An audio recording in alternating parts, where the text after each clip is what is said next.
কীর্তন কাকে বলেন জানেন? কীর্তন শব্দের অর্থ কি জানেন? মহা মহাজনের বাণী যদি উল্লেখ করা না যায় তাহলে এখানে কীর্তন বলা যায় না, কীর্তন হয় না।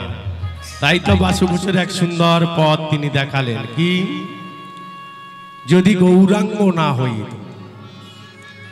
কেমন হইত, কেমনে ধরিতাম দে শ্রী রাধার মহিমা প্রেম রস সীমা, আমি যদি না আসতাম বলুন সবাই এ জগতে জানাই তোকে। হ্যাঁ, সেই নবদ্বীপের মাটিতে চৈতন্য মহাপ্রভু এসে শিক্ষা দিলেন, যদি গৌরাঙ্গ না হইত বল কেমন হইত। আর গৌরাঙ্গ না হইত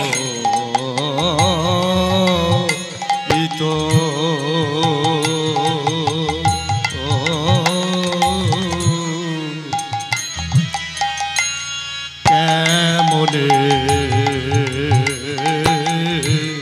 ধরিত, যদি গৌরাঙ্গ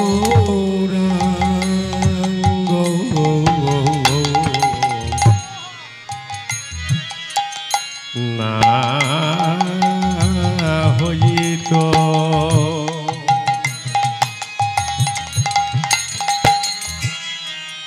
বল কেমন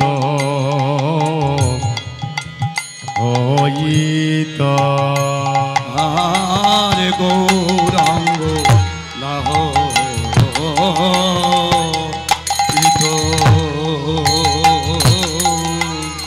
কেমনে ধরিত, ভগ কেমনে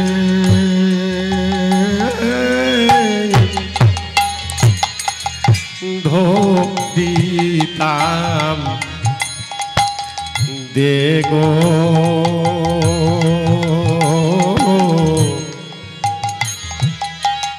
কেমনে দিতাম দে কেমনে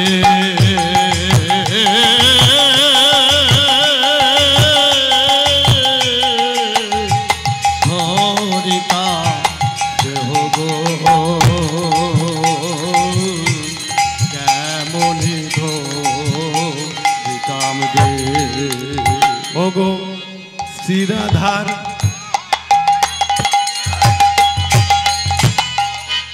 মহিমা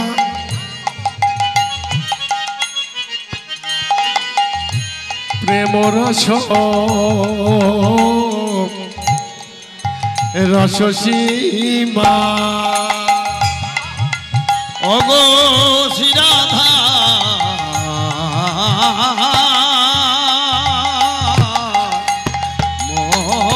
মহিমা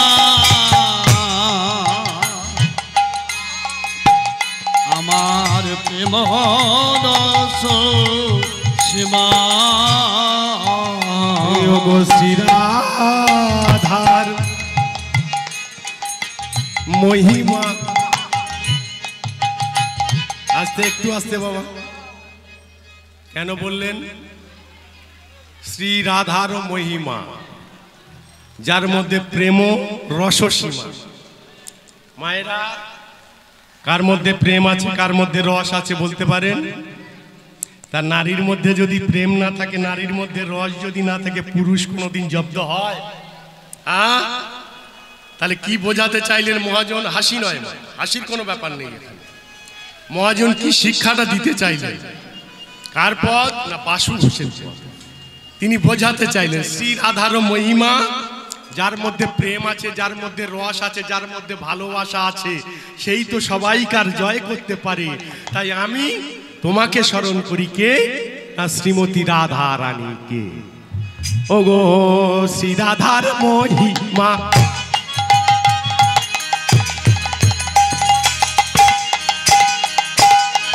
প্রেম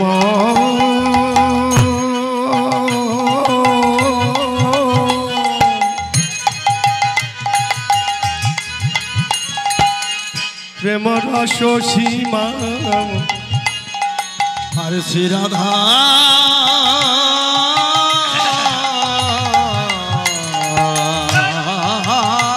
মহিমা প্রেম রস সীমা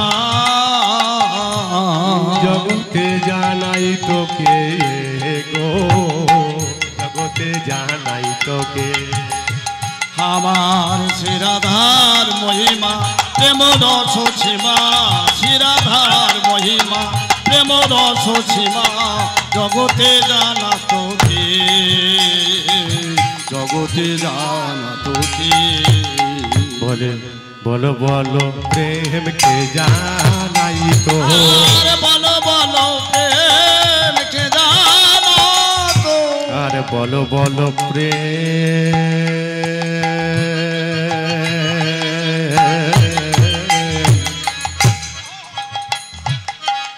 কে জানাই তো, আর বলো বলো প্রেমকে জানা তো। আমার গৌর যদি না আসিত, বলো বলো প্রেমকে জানা তো, গৌর যদি না আসিত, বলো বলো এ প্রেমকে জানা।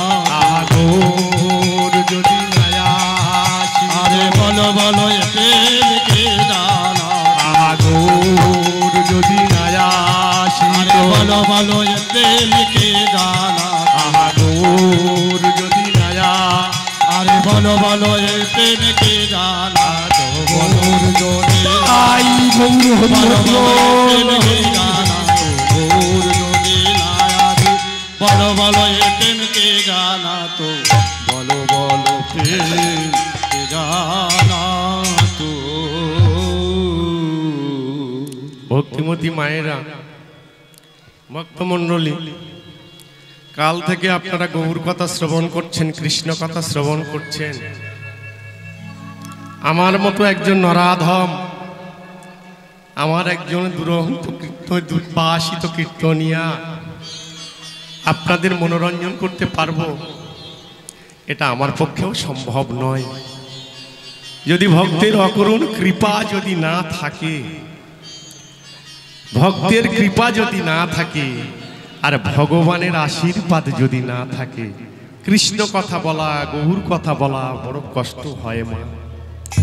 তাই তো আপনাদের মতো ভক্তের চরণে আমার মতো কীর্তনিয়ার অনন্ত কোটি দণ্ডব্রত প্রণাম রহিল। হরে কৃষ্ণ। তো আমি যে কথা এখানে বলতে চাচ্ছি বা বলতে এসেছি, কেন এ কথা বলবো, তার বহু কারণ আছে, বহু তত্ত্ব আছে। আপনারা জানেন গতকাল আমি কীর্তন করে গেছি এখানে, এবং আজও এসেছি। আমি এসে বলেছিলাম আমার প্রচণ্ড শরীর খারাপ, রাত্রে এত জ্বর, কথা বলতে পারছি না। কাল থেকে এখনো সবাই কিছু একটু দুপুরে অল্প কিছু, মানে 100 গ্রাম চালের মতো ভাত খেয়েছি, গায়ে থেকে দরদর করে ঘাম আসছে। তো এই হলে কি হবে, কৃষ্ণ কথা গৌর কথা ছাড়বো নাকি? তা আমি আপনাদের সামনে এবার বলতে চাই, কাল থেকে তো কীর্তন শ্রবণ করছেন, আবার এরপরে মানে আমার পর থেকে খুব ভালো ভালো কীর্তনিয়া আসবেন, তারাও কীর্তন শোনাবেন। তা আমি বলতে চাইছি ভক্তিমতী মায়েরা, ভক্তমণ্ডলী, ধর্ম ধর্ম করে তো পাগল হলে, ধর্ম ধর্ম করে তো সবাই হয়েছি পাগল। ধর্ম কোথায় আছে একবার জানা যাক। ধর্ম কোথায় আছে? ধর্ম কাকে বলে? ধর্ম শব্দের অর্থ কি? যদি এগুলো একবার বিচার বিশ্লেষণ করে যদি না জানতে পারি, তাহলে মিছামিছি ধর্মের পিছনে দৌড়ানো হবে না বাবা। তাহলে ধর্মের পরিসংখ্যান কলিযুগে দেওয়া হবে। তাহলে ধর্মের পরিসংখ্যানটি কি? সত্য যুগের পরমায়ু কত ছিল? আমরা সবাই তো ধর্ম ধর্ম করে এসেছি বাবা, আসি নাই? তো আমি একটি সেই ধর্মের পরিসংখ্যানটা দিয়ে যাই। কোন যুগে কত ধর্ম, কোন যুগে কত ধর্ম ছিল, আর এ যুগেও ধর্ম কত, আর কারা ধর্মের জন্য দৌড়াচ্ছেন, আর ধর্মটা কোথায় আছে, একটা নিগড়ে বের করা হবে। তাই তো বললেন সত্য যুগের পরমায়ু কত না, শাস্ত্র বলছে সত্য যুগের পরমায়ু, যাদের কাছে খাতা পেন আছে একটু নোটেশন করে নিতে পারেন, শাস্ত্রের সঙ্গে বনে না, যারা গ্রন্থ পড়েন গ্রন্থের সঙ্গে বনবে কিনা একটু দেখেন। তাহলে সত্য যুগের পরমায়ু হলো 17,26,000 বৎসর। সত্য যুগের পরমায়ু যদি 17,26,000 বৎসর হয়, সে যুগে ধর্ম কত ছিল? সে যুগে ধর্ম ছিল 4 ভাগের 4 ভাগ। সে যুগে মানুষের পরমায়ু, আমার মতো আপনার মতো মানুষের পরমায়ু কত ছিল? শাস্ত্র বলছে আমার মতো আপনার মতো মানুষের পরমায়ু ছিল 1,00,000 বৎসর। যে যুগে 1,00,000 বৎসর মানবের পরমায়ু, যে যুগে ধর্ম 4 ভাগের 4 ভাগ, যে যুগের পরমায়ু 17,26,000 বৎসর, সে যুগের মানব ভগবানকে ভজনা করে কত পেল বাবা? শাস্ত্র এবং গ্রন্থ অধ্যয়ন যারা করেছেন একমাত্র তারা জানে কতজন ভগবানকে পেয়েছেন আর কতজন পায়নি। তারপরের যুগ যেটি হলো তাকে ত্রেতা যুগ বলা হয়। আচ্ছা, ত্রেতা যুগের পরমায়ু কত? ত্রেতা যুগের পরমায়ু কত? 12,96,000 বৎসর। আমি একদম ডাইরেক্টলি ধরে ধরে ভেঙে ভেঙে বলে দিয়ে যাচ্ছি। তাহলে ত্রেতা যুগের পরমায়ু যদি 12,96,000 বৎসর হয়, ত্রেতা যুগে ধর্ম কত ছিল মা? যে যুগে আমার রামচন্দ্র এসেছিলেন সেই যুগের পরমায়ু 12,96,000 বৎসর। তা 12,96,000 বৎসরে ভগবান রাম অবতারে এলেন, যাকে ত্রেতা যুগ বলা হয়। আচ্ছা, ত্রেতা যুগে আপনার মতো আমার মতো মায়েদের পরমায়ু কত ছিল? বলছে 10,000 বৎসর। আরে 10,000 বৎসর যদি আমার আপনার পরমায়ু হয়, তা ভগবানকে ভজলে 100 বছর ভগবানকে ভজা যেত না কি বাবা? যেত তো। তা ভগবানকে ভজন করে কজন পেলেন? শাস্ত্রের কি সিদ্ধান্ত আছে? আর ধর্ম কত ছিল? ধর্ম ছিল 4 ভাগের মধ্যে 3 ভাগ ধর্ম, 1 ভাগ হলো অধর্ম। অধর্ম সেদিন মনে মনে চিন্তা করছে, ধর্ম রে, যদি আমি কোনোদিন সুযোগ পাই তোকে লাথি মারতে মারতে মাটির মধ্যে প্রবেশ করিয়ে দেব। হরি বল, হরি বল। কত বড় পয়েন্টিং কথা! সপ্ত ধর্মের জন্য পাগল। ত্রেতা যুগে 4 ভাগ, 3 ভাগ ধর্ম, 1 ভাগ অধর্ম। 1 ভাগ অধর্ম বলছে, ওরে ধর্ম, অনেক দিন পর আমি বীজ ঘেরেছি, তবে এ যুগে তোমাকে কিছু করতে পারবো না। তবে আমি কোনোদিন যদি সুযোগ পাই ধর্ম রে, তোকে লাথি মারতে মারতে আমি মাটির মধ্যে প্রবেশ করি। ধর্মের বুকে ভয় এলো না। ত্রেতা যুগ কেটে গেল। পরের যুগ হলো কি? পরের যুগ হলো দাপর যুগ। ঠিক আমাদের আগের যুগ বাবা। আমাদের আগের যুগে দাপর যুগ বলা হতো। তা দাপর যুগের পরমায়ু কত? 8,64,000 বৎসর, তাই না বাবা? তো 8,64,000 বৎসরে ধর্ম কত ছিল আর মানুষের পরমায়ু কত হয়েছে? 8,64,000 বৎসর দাপর যুগের পরমায়ু। আর দাপর যুগের পরমায়ু যদি 8,64,000 বৎসর হয়, মানবের পরমায়ু কত? শাস্ত্র বলছে মানবের পরমায়ু 1000 বৎসর। এই 1000 বৎসর মানুষের পরমায়ু। ভগবানকে 1000 বৎসরে ভজন করা যেত না বাবা? যেত তো। কিন্তু সেই যুগে ধর্ম কত ছিল? সে যুগে ধর্ম ছিল মা শুনুন 4 ভাগের মধ্যে 2 ভাগ ধর্ম আর 2 ভাগ অধর্ম। তাই তো ধর্ম আকার নিয়ে যখন অধর্মের কাছে গিয়েছিল, অধর্ম এক লাথি মেরে ধর্মকে দূরে ছুঁড়ে ফেলে দিয়েছে। কি বাবা, মহাভারতে তার প্রমাণ নেই? আস্তে বাবা, আমার কথাগুলো ঠান্ডা মাথায় শুনবেন। অধর্ম ধর্মকে এমন লাথি মেরেছিল, ধর্ম যোজন দূরে গিয়ে পড়েছিল। মহাভারতে ধর্মকে লাথি মেরেছিল কে? দুর্যোধন। দুর্যোধন যদি অধর্ম হয় আর যুধিষ্ঠির যদি ধর্ম হয়, ধর্মের কথা অধর্মকে যখন শোনাতে গেল, অধর্ম এক লাথি মেরে ধর্মকে ফেলে দিল। তাই এই কলিযুগে যত ধর্মের চিন্তা করো না, যত ধর্মের বাণী শোনাও না, অধর্ম তোমাকে এমন কটূক্তি করবে, এই ধর্ম করার থেকে না করা ভালো, পালিয়ে যাওয়া ভালো। তাই তো রঙে ভঙে এই রং ভং মাখিয়ে রং ভাঙ চকিয়ে দিয়ে এমন ভাবে ধর্মের নামে কটূক্তি, ধর্মের নামে এমন চালিয়ে যাচ্ছি, তাই ধর্ম তো রক্ষা হয় না, আর ধর্মের পথ কলুষিত হচ্ছে।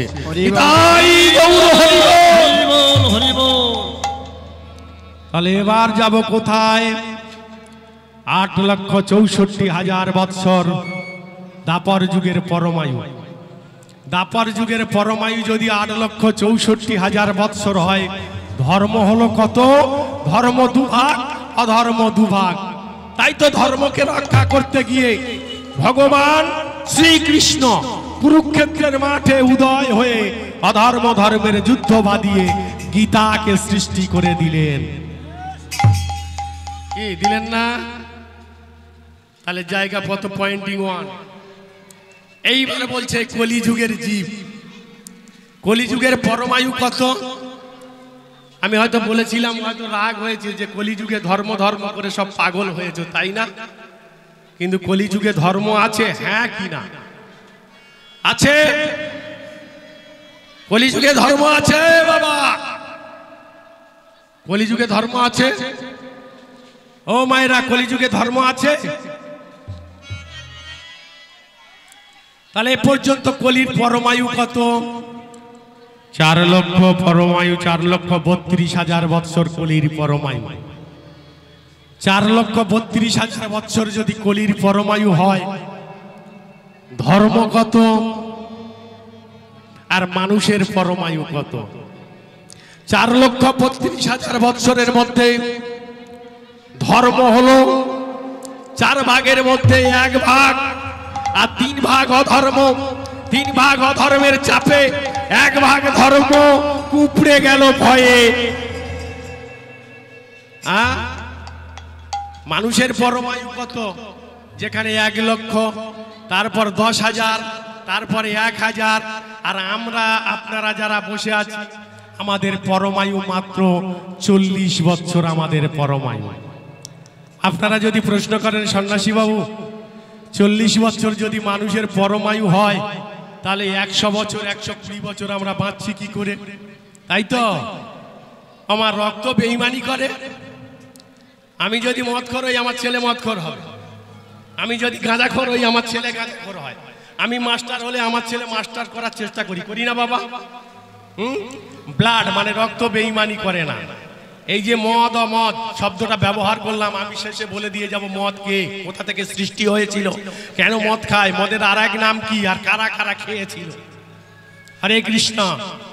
তাহলে এইবারে বলছে রক্ত বেঈমানি করে না। তাহলে আমাদের 40 বছর অরিজিনাল পরমায়ু চলে যাওয়ার পর একে একে গাধার পরমায়ু নিয়ে বাস করছি। তাই তো আমাদের আচরণ আজকের এমন জায়গায় গিয়ে দাঁড়িয়েছে। আমি পড়ে যাচ্ছি তার ভিতরে।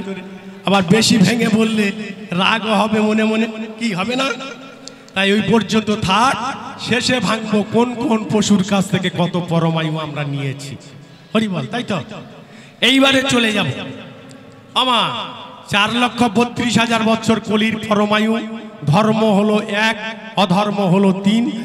ধর বাবা, 3 ভাগ অধর্মের চাপে 1 ভাগ ধর্ম পালিয়ে যাবে। পালিয়ে যাবে কোথায় যাবে? 3 ভাগ অধর্মের চাপে 1 ভাগ ধর্ম পালিয়ে কোথায় যাবে? এমন সময় অধর্ম একটা গরু ধারণ করে দাঁড়িয়ে আছে। ধর্ম অধর্মের চাপে, আর ধর্ম যখন গরু ধারণ করে দাঁড়িয়ে আছে, অধর্ম মনে মনে বলছে অনেক দিন পরে বেটা সুযোগ পেয়েছি, অনেক দিন পর সুযোগ পেয়েছি, এই সুযোগে ধর্ম তোর পাগুলো আমি সব ভেঙে দেব। তা যারা যারা ধর্মের জন্য দৌড়াবে একটু চিন্তা ভাবনা করে দৌড়ে যেও। ঠিক ধর্মের জন্য ধর্ম যখন গরু ধারণ করে দাঁড়িয়ে আছে, অধর্ম ছুটতে ছুটতে গিয়ে একটা লাঠি নিয়ে ধর্মের পায়ে মারলেন। ভাই রে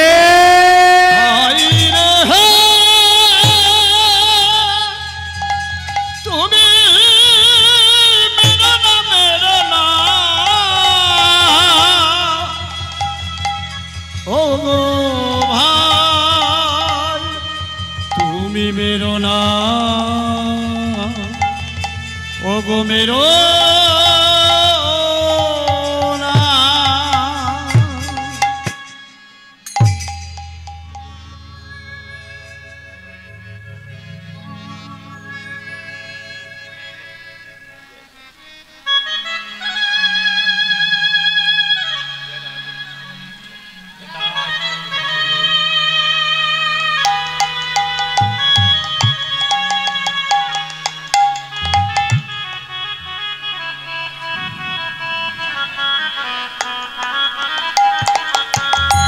তাহলে ধর্ম যখন কাঁদছে বাবা, ঠিক সেই সময়ে অধর্মের চাপে ধর্ম কাঁদছে।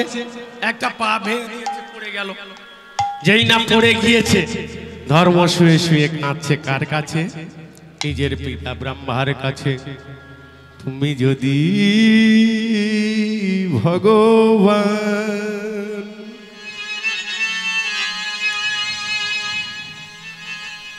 ভক্তেরো এই প্রাণ, তবে কেন কাঁদালে আমায়? তুমি যদি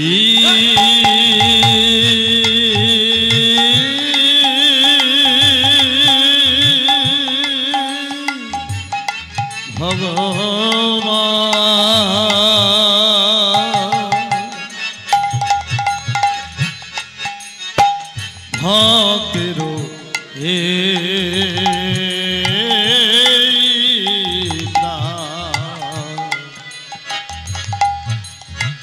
তবে কেন কাঁদালে আমার? আর তুমি যদি ভগবান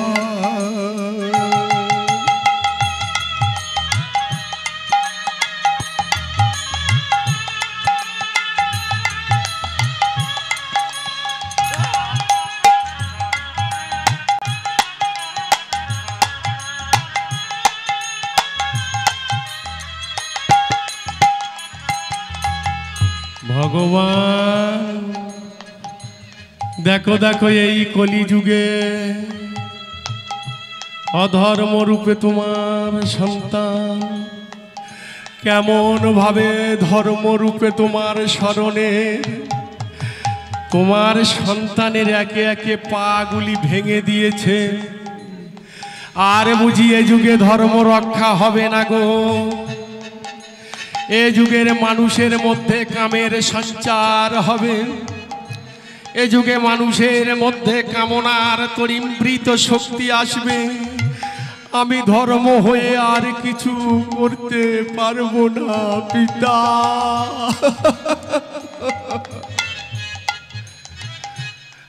আর তুমি তো কামনা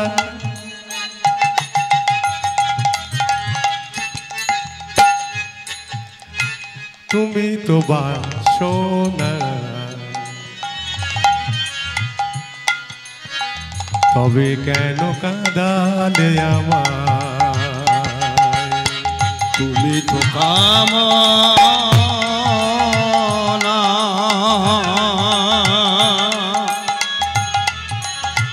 তুমি তো বাসনা,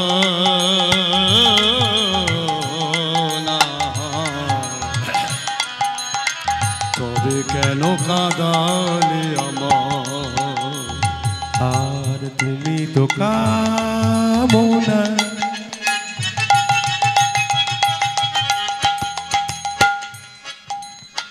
তুমি তো বাসনা,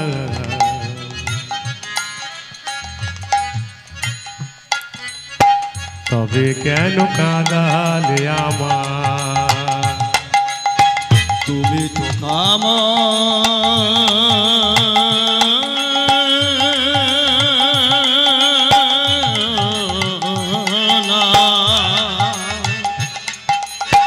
তুমি তো বাসনা,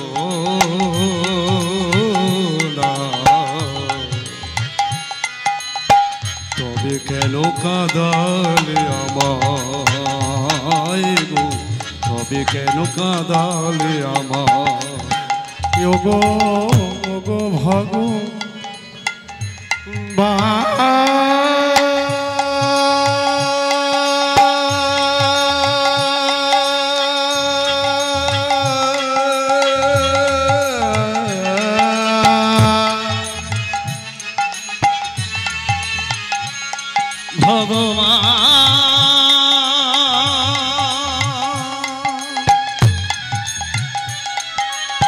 তুমি কৃপাময়,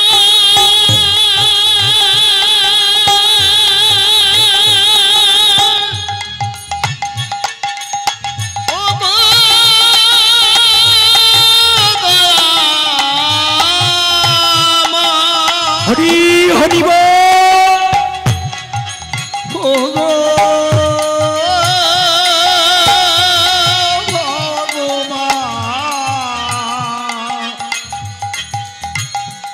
তুমি কৃপা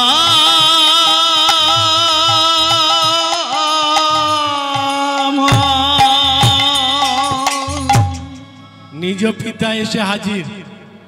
ও মায়েরা, সন্তান যখন ঘরে কাঁদে, সন্তান যখন ঘরে কাঁদে, পিতা মাতা স্থির থাকতে পারে? এই দেখো দেখো ছেলেটি কাঁদছে, ছুটে গিয়ে কোলে তুলে নি। এখন ধর্মরূপে সন্তান এই কলিযুগের মাটিতে কাঁদছে। ধর্মরূপে সন্তান যখন কলিযুগের মাটিতে কাঁদছে, ঠিক সেই সময়ে বাবা এই ধর্মরূপে সন্তান,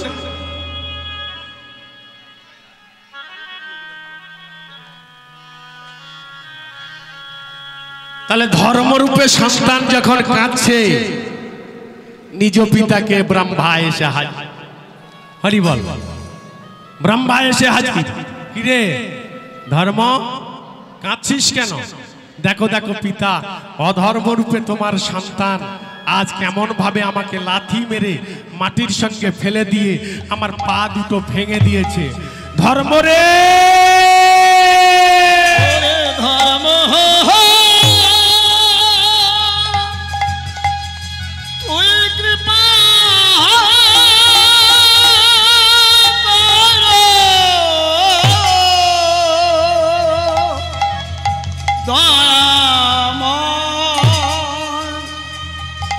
কৃপা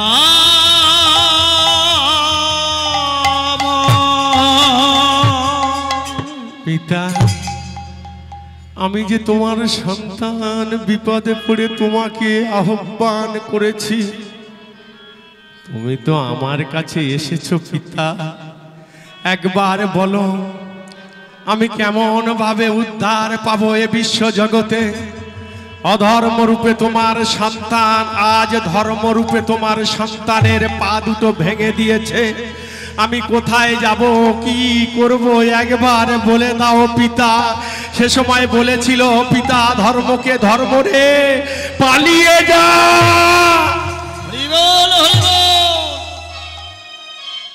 পালিয়ে যাব, পালিয়ে যাব, তাহলে এহেন কলির জীবের ধর্ম কি হবে? নিজের চিন্তা নিজে কর, নিজের ভাবনা নিজে ভাব, নিজে বাঁচলে বাপের নাম। এই যে মায়েরা,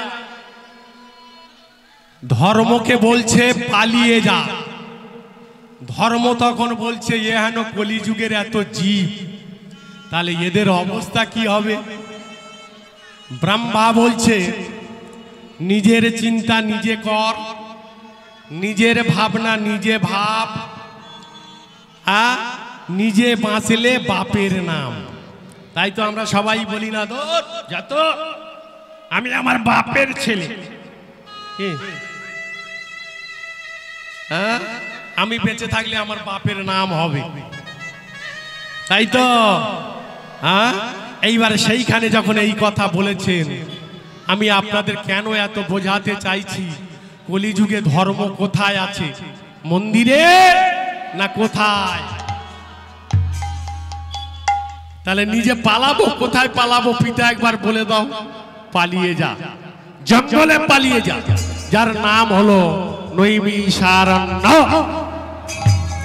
তাহলে নৈমিষারণ্যে পালিয়ে যা। এইবার ধর্ম করছে কি, দুটো পা ভেঙে দিয়েছে, এবার বুক গড়িয়ে মাটির সঙ্গে, বুক গড়িয়ে মাটির সঙ্গে পালাচ্ছে। কোথায়? পিতা ধর্ম আর রক্ষা হবে না, শালা ধর্ম যাই যাক, আমি নিজে বাঁচলে বাপের নাম। পালিয়ে যাব নৈমিষারণ্যে, হাপু গুরু দিতে দিতে ধর্ম গেল পালিয়ে।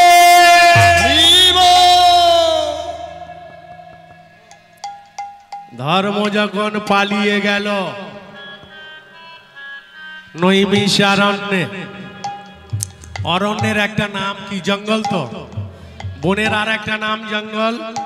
তাহলে নৈমিষারণ্যে যখন পালিয়ে গেল ধর্ম, ওখানে লুকিয়ে আছে। এইবার কত বড় ভাইটিলাং কথা দেখুন, পয়েন্টিং কথা বাবা।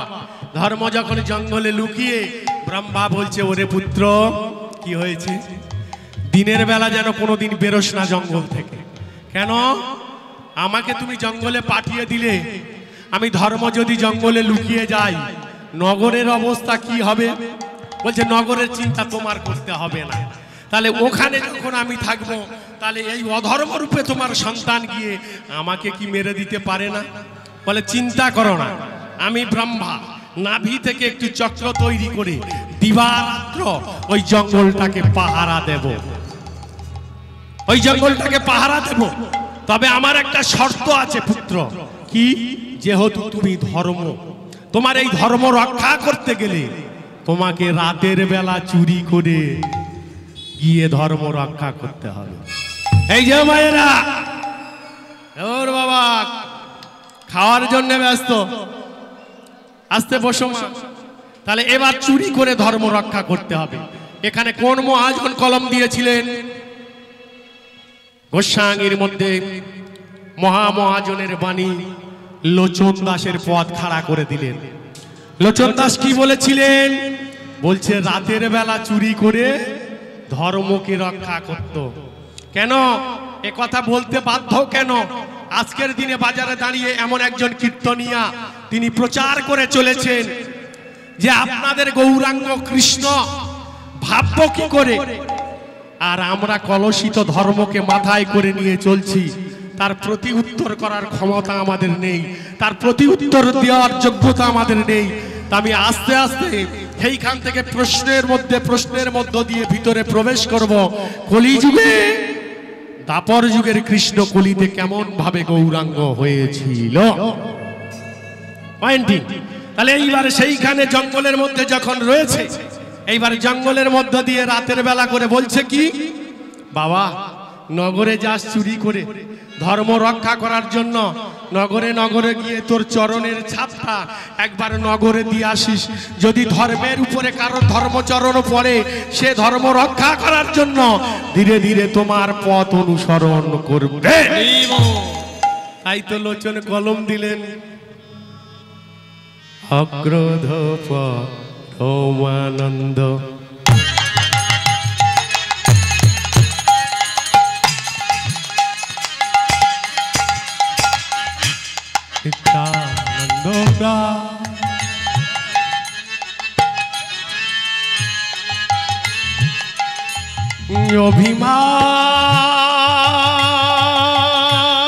অভিমান শূন্য নিতাই,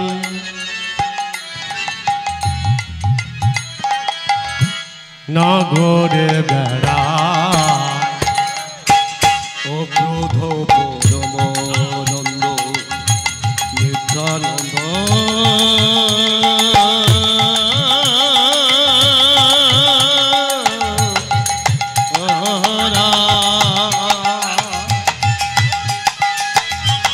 অভিমান শূন্য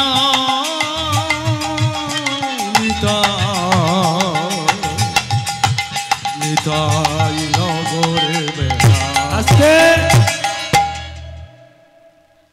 কেন এ কথা বললেন?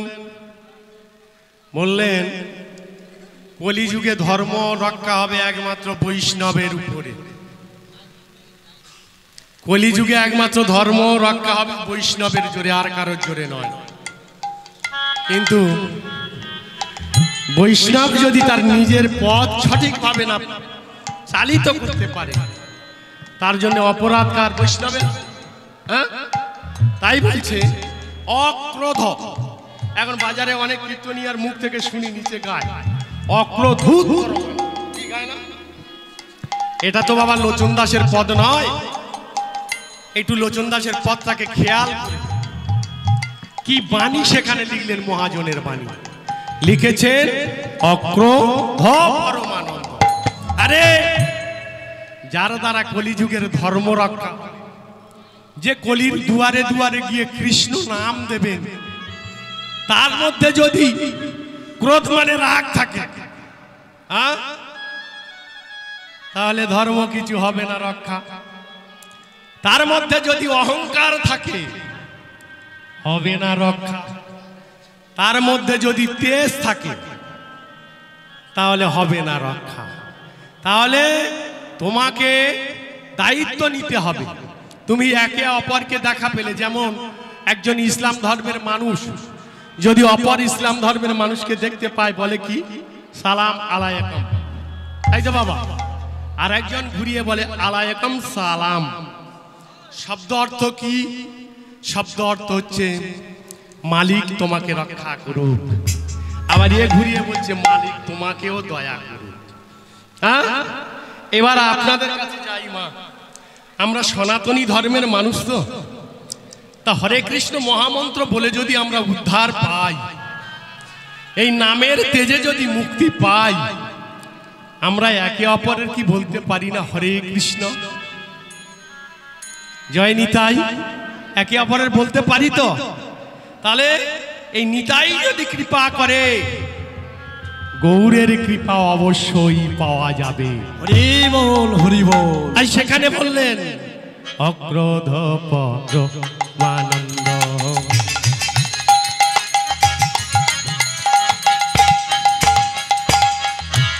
নিত্যানন্দ রায়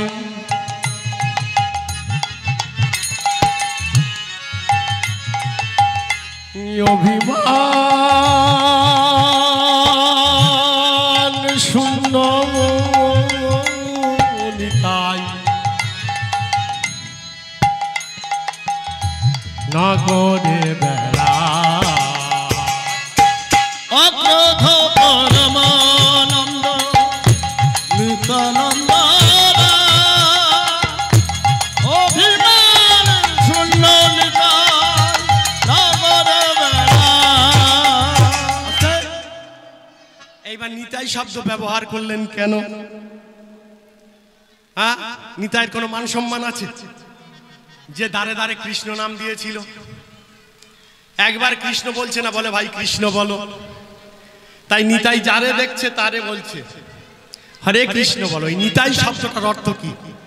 যারা আজকের দিনে শিক্ষিত ছেলে, যারা বিএ বিকম বিএড পড়ছে, তাদের কাছে বাংলা ব্যাকরণ আছে। এই বাংলা ব্যাকরণে লোচন দাসের মহাপত্রাকে কিভাবে উল্লেখ করেছেন নিতাই শব্দের অর্থ কি। একদিকে শাস্ত্র বলছে সত্য যুগের নাগ, ত্রেতা যুগে ভাই লক্ষণ, দাপর যুগে দাদা বলরাম, কলি যুগে তিনি হলেন গুরু রূপে নিতাই চাঁদ।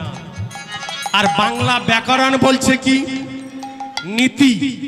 নীতি শব্দের অর্থ একটা দিনকে বলা হয় নীতি, হরি বল। আবার অপর শব্দ নীতি, এই এক থেকে বেশি যখন হয় তাকে বহু বচন বলা হয়। আর যখন বহু বচন বলা হচ্ছে, নীতি নীতি যুক্ত অক্ষর এক হয়ে নীতি নীতি তাই নিতাই যারে দেখে তারে বলে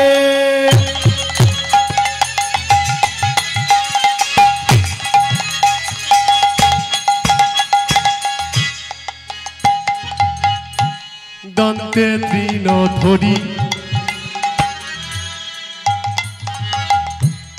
আমারে কিনিয়া লহ ওহে গৌর হরি। নিতাই যারে দেখে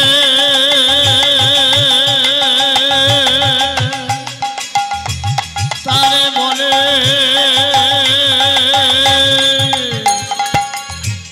দন্ত্রে দিল ধরে আমারে কে আলো বলো আচ্ছা কলিযুগে তাহলে ধর্ম কোথায় লুকিয়ে আছে বাবা? আমি আর বলবো না, বলুন। কলিযুগে ধর্ম কোথায় লুকিয়ে আছে? জঙ্গলে না? এই জন্য উপরে অনেক বাবু মাস্তানি করতে পারে, হম্বিদম্বি করতে পারে, লাফালাফি করতে পারে। ও বাবা, অনেক লাফালাফি করতে পারে। এখন যে উপরে বড় মাস্তান, ওকে নিয়ে গিয়ে মাদলা নদীটা পার করে দিয়ে দাও তো, দেখি কেমন ভাবে মাস্তানি করতে পারে। জি বেরিয়ে যাবে। নিতাই যারে দেখে তারে বল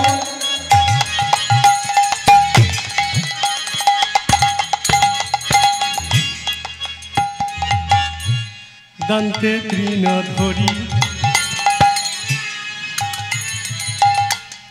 আমারে কিনিয়া লহ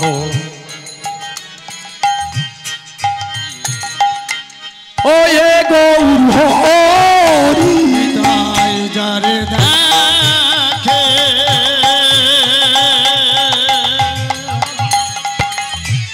তারে বলে দন্তে তিল ধরি আমারে কে আলো বলো গৌর হরি। হরি হরি হরি নিতাই যারে দেখে তারে বলে দন্তে তিল ধরি আমারে কে আলো বলো গৌর হরি। তাহলে হিসাব কি দেখালেন? দন্তে তৃণ ধরি। মায়েরা কাল থেকে দেখছি খুব হা হা হা হা করে দেড় বের করছে। ও মা, খুব তো দাঁত বের করছো। এই দাঁতটা কে জানেন? দাঁতের সঙ্গে ধর্মের কি সম্পর্ক আছে? ও বাবা, একটা ছোট্ট শিশু আপনি জন্ম দিয়েছেন, 1 মাস 2 মাস 3 মাস 4 মাস 5 মাস করতে করতে 9 থেকে 11 মাস যখন হলো, তখন একটা দাঁত ওঠে। ওটা তো এই দাঁতটা কে? 1 থেকে 2 থেকে 3 থেকে পরপর বাড়তে বাড়তে উপরে 16টা দাঁত, নিচে 16টা দাঁত হয়। তাহলে উপরে 16টা দাঁত আর নিচে 16টা দাঁত, 32টা। বলে এক চড়ে তোর 32টা দাঁত। মায়েরা দেখছি খুব দাঁত বের করছে কাল থেকে। দাঁত তো একে একে জায়গায় মাঝখান থেকে ভেঙে পড়ে গেছে, তবু দাঁত বের করবে। তাহলে 16 নাম 32 অক্ষরের সঙ্গে 16টা দাঁতের কি সম্পর্ক? অনেক কীর্তনিয়া অনেক চ্যালেঞ্জ ছুড়ে যায়, আর আমি এখানে দাঁড়িয়ে বলছি, যদি কেউ এই 16 32টা দাঁতের উত্তর দিতে পারে, তাহলে 1000 টাকা তাকে পুরস্কার ঘোষণা করে রেখে গেলাম। যদি কোনো কীর্তনিয়া থেকে, কোনো শ্রোতা থেকে, আমি কার্তিক মাসের 22 তারিখ আসবো আনন্দবাবুর বাড়ি, যদি না বলতে পারেন আমি ওখানেই ভেঙে দেবো 16টা দাঁত আর 16টা দাঁত 32টা দাঁতকে। খুব তো ধর্মের কাছে বসে খুব বড় বড় ডায়লগ দিচ্ছেন আর দেদ বের করছেন। করুন, বের করে। ওই মা, 136টা অপরাধ আছে, তা অপরাধের বোঝাটা হরিবাসরে নিচ্ছ মাথায়। এখানে এসছেন একটু শান্তির জন্য, আমার শান্তি নয়, আপনার শান্তির জন্য ভগবানের কাছে কাঁদতে এসেছেন, এখানে আনন্দ করতে আসেন। আমি এই রকমই কথা বলি। রাগ করলে আমার উপরে করবে, কমিটির উপরে করবেন না। তাই বলে কমিটির লোক গেলে চাঁদা দেবেন না, এ কথা বলবেন না, চাঁদাটা দেবে। হরি বল হরি বল। আমি এবছর ছাড়া আগের বছর নাও আসতে পারি। কথাটা ওই কথা নয়, যতক্ষণ আমার দায়িত্ব আছে এখানে দাঁড়িয়ে কথা বলা, সেই কথার মধ্যে আমি তত্ত্ব এবং আপনি যে কথা বলবেন সেই কথাটা কেড়ে নিয়ে আমি তত্ত্ব বলে এখান থেকে চলে যাব। এত বড় ক্ষমতা ঈশ্বর আপনাদের কৃপাতে দিয়েছে। তা সেই জায়গায় দাঁড়িয়ে বলছে নিতাই যারে দেখে তারে বলে। দন্তে তৃণধরি, তৃণ শব্দের অর্থ কি? ঘাস। আচ্ছা, ঘাসকে পূজা করলেন, আমার মতো আপনার মতো মানুষের কেন পূজা হলো না বলুন? আমার মতো এই ৮৬ কিলো, আমার ৭৮ কিলো ওজন, আমি ৭৮ কিলো ওজনের মানুষ যদি একটা ঘাসের উপরে এইভাবে পা তুলে দিই, ঘাসটা মাটির সঙ্গে চাপতে যাবে না? যাবে না মা? যাবে। যখন মাটির সঙ্গে চাপতে গেল, ইহা থেকে শিক্ষা নিতে বলছে মানবের। ঘাসের সঙ্গে মাটির সঙ্গে যখন চাপতে গেল, মাটির কাছে পড়ে গিয়ে ঘাসটা দুঃখ করছে, ভগবান দেখো দেখো, যে মানুষের জ্ঞান আছে, যে মানুষের বিবেক আছে, যে বিচার করতে পারে, যার বৈরাগ্য আছে, সে আমাকেও মাটির সঙ্গে চাপতে দিল দয়াময়। যখনই এই কথা বলেছেন, ভগবান বলছে কি রে, তোর বিচার করতে হবে নাকি? তৃণরূপে ঘাসটি বলছে না দয়াময়, ওকে তুমি অভিশাপ দিও না, ওকে তুমি বিচার করো না, তবে নিজে থেকে নিজের জ্ঞান যদি কাজ করে, নিজে থেকে নিজের বিবেক যদি কাজ করে গো, একদিন হয়তো ওই সর্বপ্রথম দু হাত তুলে বলবে হরি বল।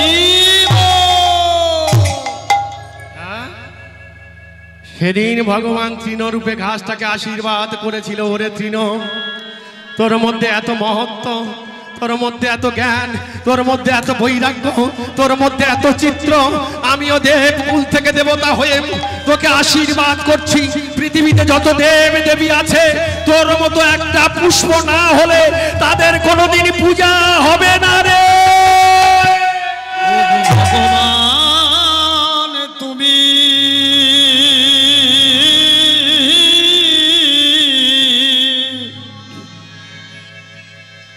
এখনো কেন গো নীরব রয়েছ?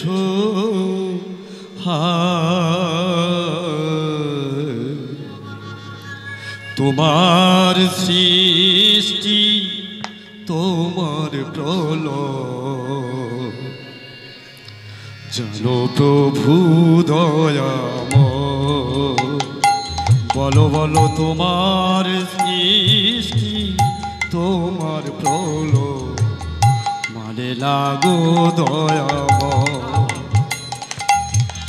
ভগবান তুমি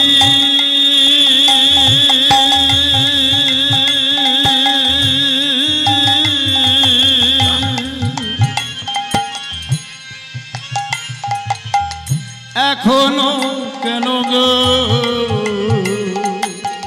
নীরব রয়েছ? তোমার সৃষ্টি, তোমার প্রলয়, মানে লাগো দয়াময়। ওগো তোমার সৃষ্টি, তোমার প্রলয়, মানে লাগো দয়াময়।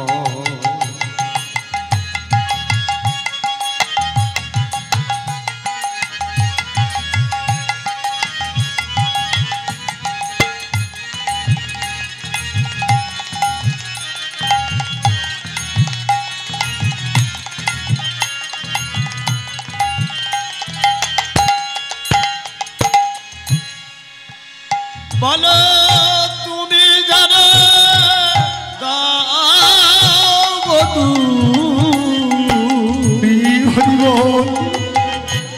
তুমি তারে দাও সুখ, আর তুমি জানে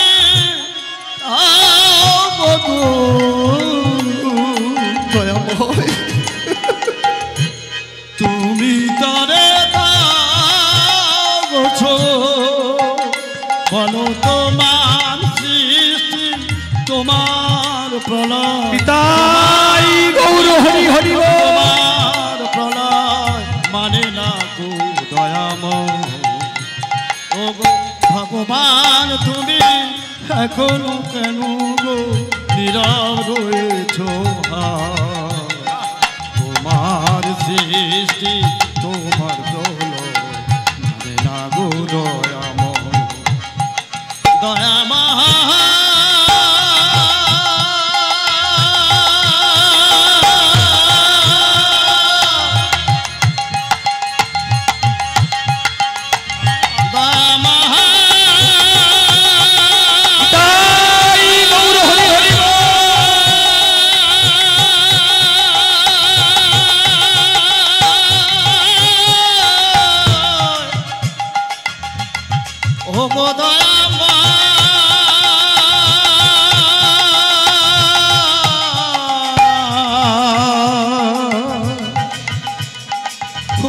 কৃপা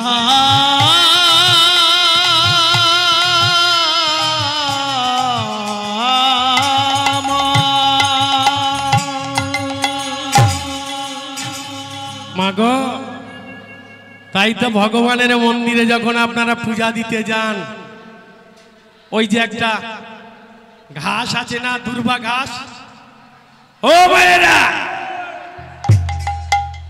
এই দুর্বা ঘাস নিয়ে জানতো আপনারা জানতো তাই তো এই দুর্বা ঘাসটি নিয়ে ভগবানের চরণে দিলেন তাহলে একটা উদ্ভিদ বিজ্ঞান বলছে উদ্ভিদ সেই উদ্ভিদ যদি মানব জীবনের এই শিক্ষা দেয় তাহলে আমরা কেন এত জ্ঞান ওই চৈতন্য বলুন হিসাব বলে না বাবা তাহলে হিসাব এই লোচন দাসের মহাপদ বাণী হলো আদি কীর্তন যে যত লাফাও না কেন আর একটু পরে যাওয়ার আগে লাভটা আমি ভেঙে দিয়ে যাব কেন বলছে বৃন্দাবন লাফালাফি করছে চলে রে আমার মন মধুর বৃন্দাবন এমন ছিল তাই তো মহাজন বললেন এ যুগের মানুষ অধম এরা পতি তাই এদের দ্বারে দ্বারে গিয়ে আমিও হরি নাম দেব অধম পতিত জীবের দ্বারে দ্বারে গিয়া অধম পতিত জীবের দ্বারে দ্বারে গিয়া অধম পতিত জীবের দ্বারে দ্বারে গিয়া আর অধম পতিত জীবের দ্বারে দ্বারে গিয়া আহা হরি নাম মহামন্ত্র দিচ্ছে নবীলাইয়া আরে হরি নাম মহামন্ত্র দিচ্ছে রে গড়িয়া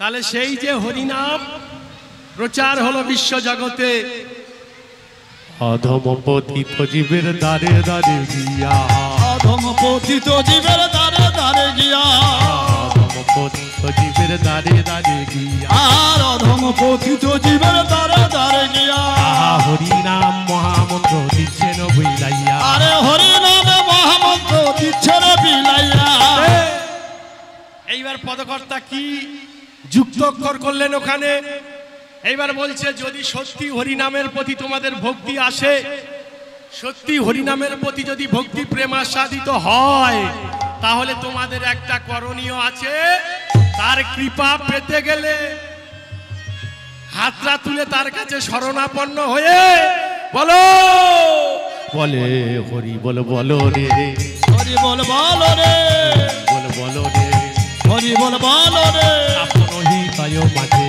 হরি বল বলো রে আপন হৃদয় মাঝে তাই গৌর হরি হরি বল হরি হরি হৃদয় মাঝে হরি বল বলো রে আপন হৃদয় মাঝে হরি বল বলো আপন হৃদয় মাঝে হরি বল বলো রে হরি বল বলো রে হরি বল বলো রে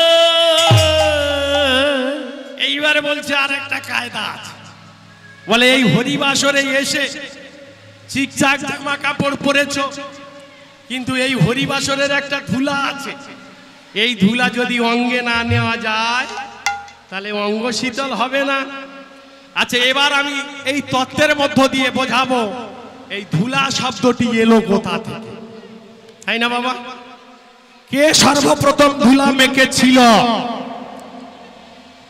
সর্বপ্রথম ধুলা মেখেছিল ছেলের কাছে বাবা সর্বপ্রথম ছেলের কাছে বাবা ধুলা মেখেছিল কোন ছেলের কাছে কোন বাপ ধুলা মেখেছে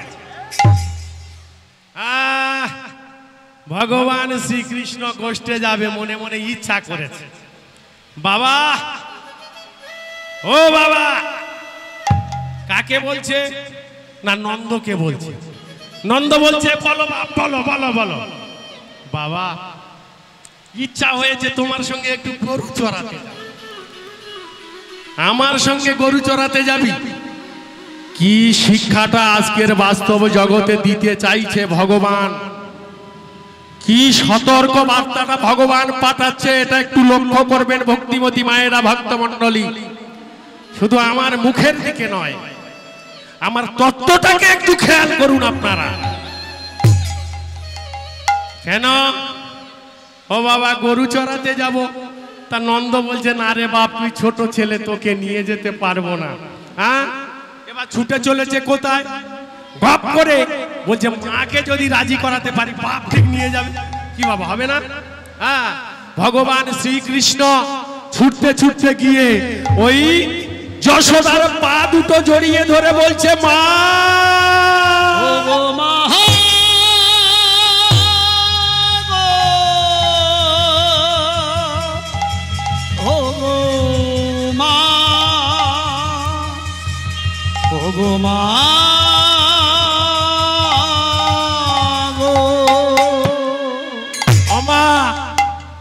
যেই না মায়ের পায়ে হাত দিতে যাচ্ছে, আর ওদিকে পিছন থেকে ডেকে উঠেছে নন্দ, যশোদা, ও যশোদা, তুমি কি পাগল হয়ে গেলে?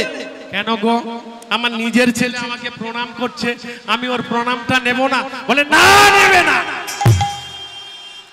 যখনই বলেছে না নেবে না, চমকে গেল যশোদা। নন্দ বলছে তোমার ওই ছেলে কৃষ্ণ কে তুমি জানো না? তোমার ছেলে কৃষ্ণ কে তুমি জানো না? বলে না। বলে ও তো এসেছে ভগবান ভক্ত হয়ে। যেই না বলেছেন ভগবান ভক্ত হয়ে এসেছে, দূর থেকে কৃষ্ণ দেখাচ্ছে নন্দ।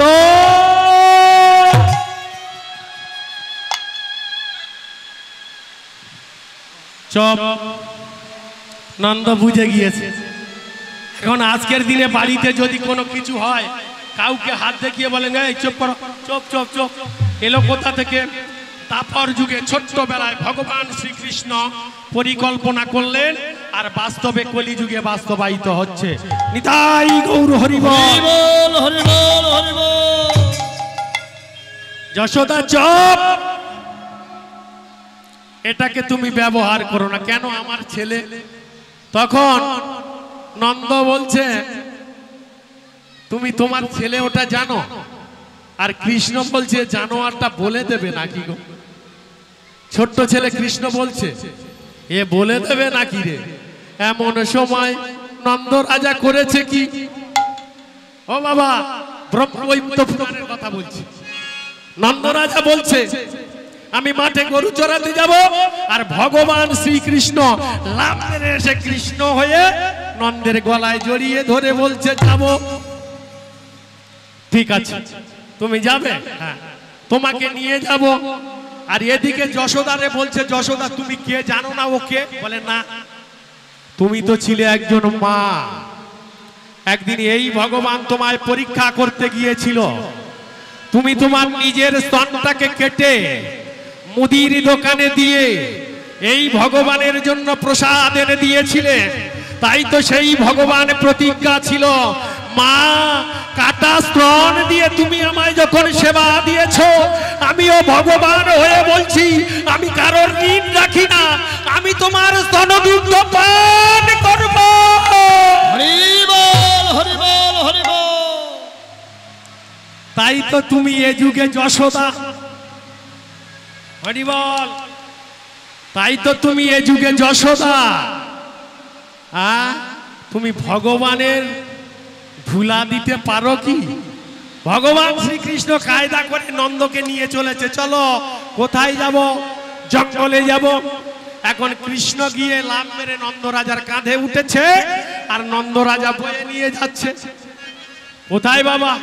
গহন জঙ্গলে গিয়ে একটা বট বৃক্ষের তলায়, সেইখানে করেছেন কি, কৃষ্ণকে বৃক্ষের তলায় দিয়ে নন্দ রাজা বাবা হয়ে কৃষ্ণের চরণের তলায় মাথাটা দিয়ে দিয়ে দিয়ে। হরি বল, হরি বল, হরি বল। কৃষ্ণ বলছে, পিতা তুমি আমার পিতা হয়ে পুত্রকে প্রণাম করছো কেন? সেদিন বলেছিল, ওরে কৃষ্ণ তুই কে আমি জানি। সত্যি তুমি যদি জেনে থাকো, তুমি তো ছিলে দ্রোণ, তুমি তো ছিলে কশ্যপ মুনি, তাই পূর্বের কথা তোমার মনে রয়েছে, তুমি তো ফিরিয়ে দিতে পারোনি, তাই তুমি আমায় প্রণাম করছো। তুমি যদি আমায় প্রণাম করো, এ বিশ্ব জগৎকে কি শিক্ষা দেব আমি? হরি বল। পিতা গো, এ পৃথিবীতে পিতা মাতাই হলো পরম গুরু। এ পৃথিবীতে পিতা মাতাই হলো পরম ভগবান। আমি ভগবান শ্রীকৃষ্ণ হয়ে তুমি দ্রোণ রূপে সন্ন্যাসীর চরণে আমি মাথা দিয়ে বিশ্ব জগৎটাকে শিক্ষা দিতে চাই। তাই তো নন্দরাজার কোলে নন্দরাজা যখনই প্রণাম করেছিল, লোচন পদ বসিয়ে দিল।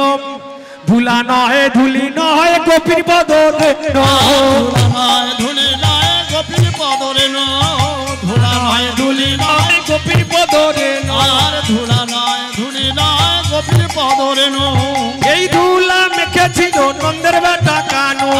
এই ধুলা মেখেছিল নন্দর বেটা কানো। এই ধুলা মেখেছিল নন্দের বেটা কানো। আর এই ধুলা মেখেছিল নন্দর বেটা কানো। যদি নন্দের বেটা কানু মানে কৃষ্ণ, যদি নন্দরূপে পিতা মানে নন্দ ভক্ত, কৃষ্ণ ভগবান। নন্দ ভক্ত বলতে কেমন? নন্দ হলো কশ্যপ মুনি, নন্দ হলো দ্রোণ, নন্দের স্ত্রী ছিল ধরাসতী, যার জন্য কৃষ্ণ এসে যশোদার দুগ্ধ পান করছে। হরি বল। এবার বলুন আপনাদের করণীয় কি আছে? আমি আর বলবো না। ধুলা নয় ধুলি নয় গোপীর পদরে ধুলা নয় ধুলি নয় গোপীর পদরে ধুলা নয় ধুলি নয় গোপীর পদরে ধুলা নয় ধুলি নয় গোপীর পদরে এই ধুলা মেখেছিল নন্দের বেটা কানো। এই ধুলা মেখেছিল নন্দর বেটা কানো। এই ধুলা মেখেছিল নন্দের বেটা কানো। আর এই ধুলা মেখেছিল নন্দর বেটা কানো। বলে এবার হাত দিতে বল, হাতটা তুলে বল। বলে হরি বল বলো রে, হরি বল বলো রে, হরি বল বলো রে, হরি বল বলো রে। আপন হৃদয় মাঝে হরি বল বলো রে, আপন হৃদয় মাঝে হরি বল বলো রে, আপন হৃদয় মাঝে হরি বল বলো রে। আপন হৃদয় তাই গৌর হরি, আপন হৃদয় মাঝে হরি বল বলো রে, আপন হৃদয় মাঝে হরি বল বলো রে, আপন হৃদয় মাঝে হরি বল বলো রে, হরি বল বলো রে, হরি বল বলো রে, হরি বল বলো রে। এইবার বলছে জয় মা। আচ্ছা দিয়ে দাও, আমি গানটাকে নষ্ট করো না। এইবার বলছে জয় রাধে ব্রহ্মেতি পরমশক্রাগ্রা নীলা চক্রবর্তী প্রভু তাকে কৃপা করুন, তাই গৌর হরি বল। এইবার বলছে কি? এইবার একটা বলছে এত বড় দেহ, পর্বতের মতো দেহ। কি বাবা, দেহ যত বড় হোক না, হরিবাসরের ধুলাতে এই ধুলা যদি একবার অঙ্গে না নেয় তার কোনো দাম থাকে না। তাই তো এই ধুলা আপনাদের নেওয়ার জন্যে, এই ধুলা নেওয়ার জন্যে কি দেওয়া হয়? বাতাসা। হরিলোট। এখন ধুলার উপরে পড়েছে, মিষ্টি তুলে নিয়ে গপ করে খেয়ে নিলে, তাহলে এই ধুলা এত পবিত্র, এ ধুলা খেলে রোগ পর্যন্ত সেরে যায় গো। তাই বলছে পর্বতেরও সমান দেহ ধুলায় লুটি না যায়। লোচন বলে মুরজীব তোদের আশা যাও আশা, আশা যাও আশা। হরি বল। এই মহামূল্যবান তত্ত্বটুকু আপনাদের সামনে লোচন দাসের পদ দিয়ে আমি আপনাদের সামনে উল্লেখ করেছি। যদি এই পদের মধ্যে কোনো ভুল থাকে বাবা, আপনারা তো মহা জ্ঞানী ব্যক্তি এখানে অনেকে আছেন আমি জানি, কারণ এই কীর্তনটি আমি ঐশ্বরিক এবং দৈব বলে পাওয়া। আমি তো কোনোদিন ভগবান বিশ্বাস করতাম না, আমি শ্রীক্ষেত্র জগন্নাথপুরেতে গিয়ে একটা গোপাল ঠাকুর ঘুরিয়ে পেয়েছিলাম। আমি ডক্টর আম্বেদকরের বই পড়তাম, আর আম্বেদকরের বই পড়া মানে ভগবানকে কেউ কোনোদিন বিশ্বাস করবে না। তাহলে সেই ভগবান শ্রীক্ষেত্রে পুরীতে হোলি মানে আনন্দ করতে গিয়ে পুরীর সমুদ্র থেকে একটা গোপাল ঠাকুর ঘুরিয়ে পেয়েছিলাম।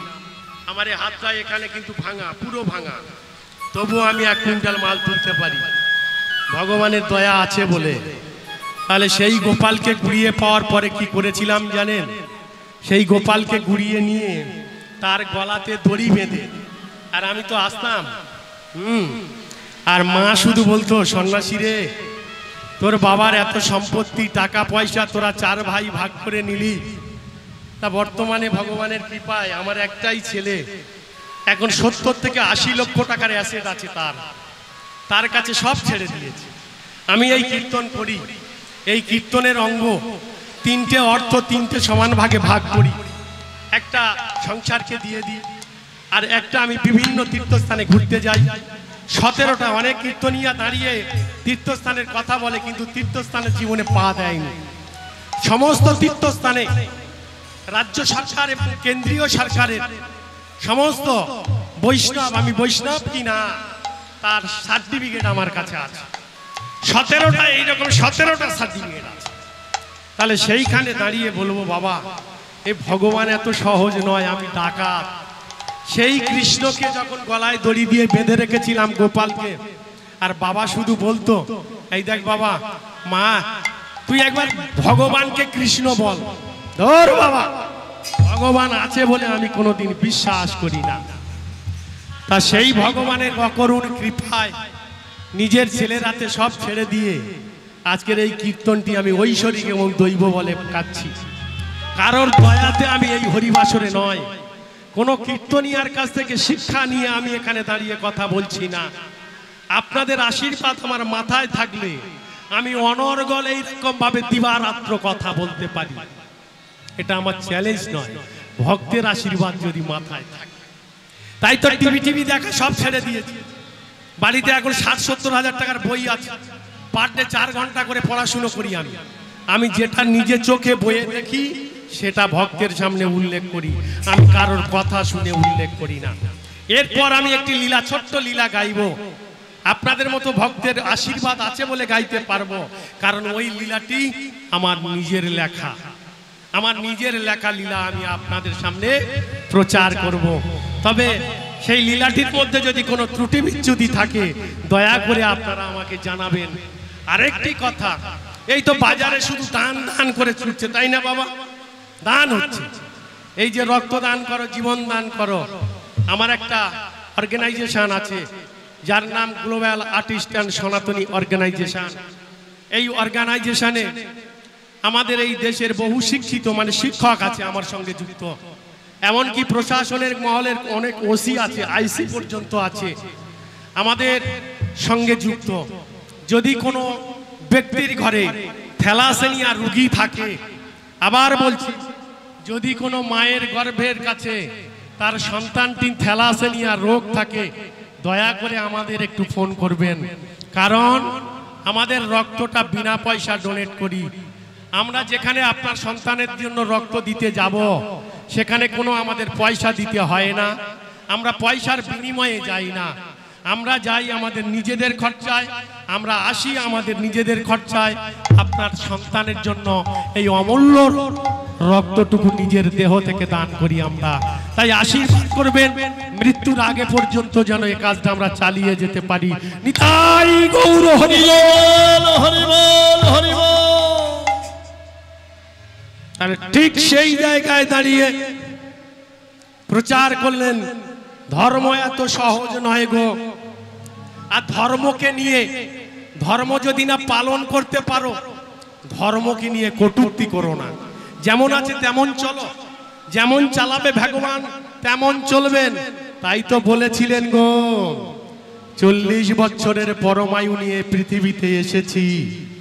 40 বছরের পরমায়ু নিয়ে যখন পৃথিবীতে এসেছি, আমার দুর্দশা দেখে একটা পশু সর্বপ্রথম বলে উঠলেন, ভগবান একটা মানবের পরমায়ু কলিযুগে মাত্র 40 বছর, এই কলিযুগে 40 বছরের পরমায়ু নিয়ে এ পৃথিবীতে এসেছে। তাই এ বুঝতে পারলো না কে ভগবান, কে কৃষ্ণ, কে দয়াময়। তাই আমার মতো একটা পশু হয়ে সর্বপ্রথম ওই মানবকে আমি 20 বছরের জন্য পরমায়ু দান করে দিতে চাই।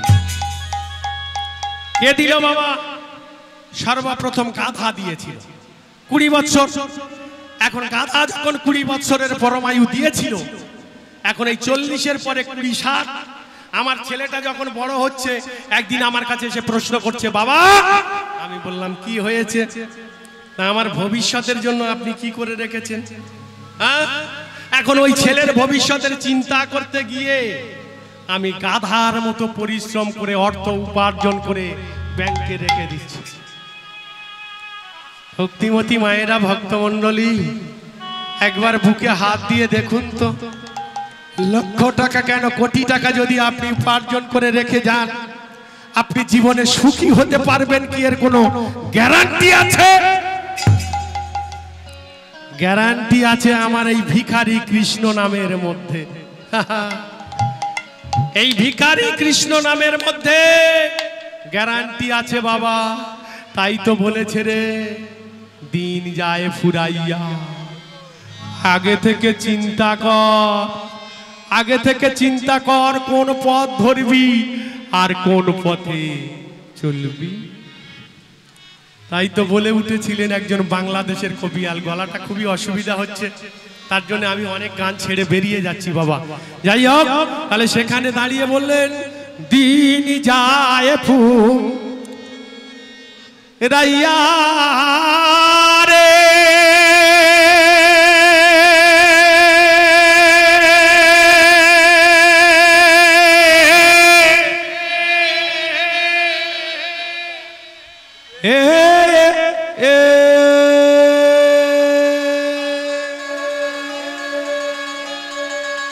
ভালো করে ভেবে দেখো একবার,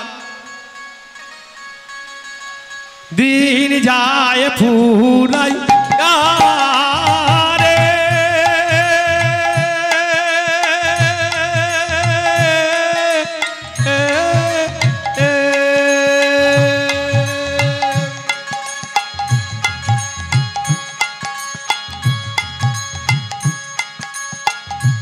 আজ ভজবি না ভজিবি কায়াল, হায় হায় রে, তাদের এই মানব জনম হবে রে বিফল, আহলে যায় যায় যায় গো ফুরা। দিন যায় ফুরাইয়া রে,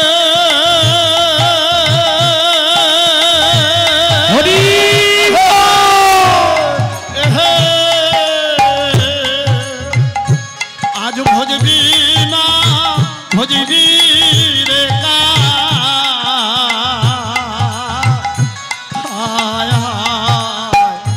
সাধের মানব জন যাবে যে বিভা,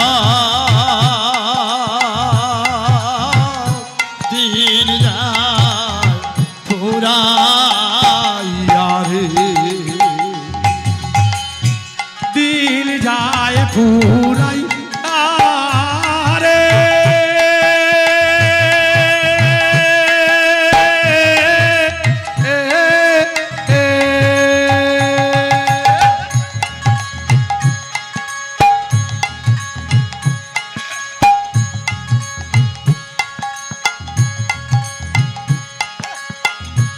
আজ ভজবি না ভজিবি কায়াল, হায় হায় রে, তাদের এই মানব জনম হবে রে বিফল, আহলে যায় যায় যায় গো ফুরাই। আরে দিন যায় ফুরাইয়া রে, হরি হরি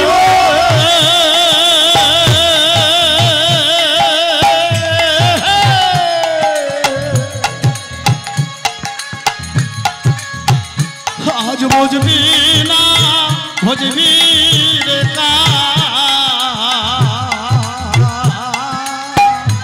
হায় হায় আদের মানব জনম যাবে রে বৃথা হায় হায় দিন যায় ফুরাইয়া রে। আস্তে কেন এ কথা বললাম বাবা, আমার এই তল্লাটে আসা সর্বপ্রথম চালতা বেরিয়া ওই পঙ্কজদা বসে আছে ওনার কাকা আনন্দবাবুর বাড়িতে। তো ওই আনন্দবাবু ভিখারি আনন্দ, আপনারা আমার কাছে যে অর্থটুকু তুলে দিচ্ছেন এই অর্থটুকু আপনাদের কাছে রেখে দিন।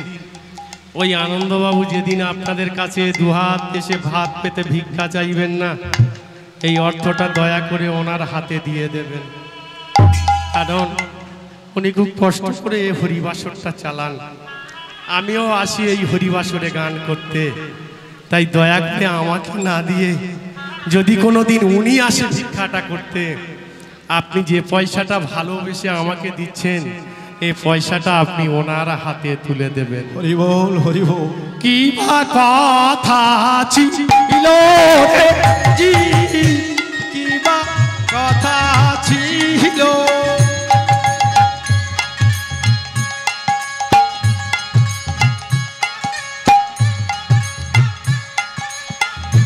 কিসের লোভে পড়ে ও জি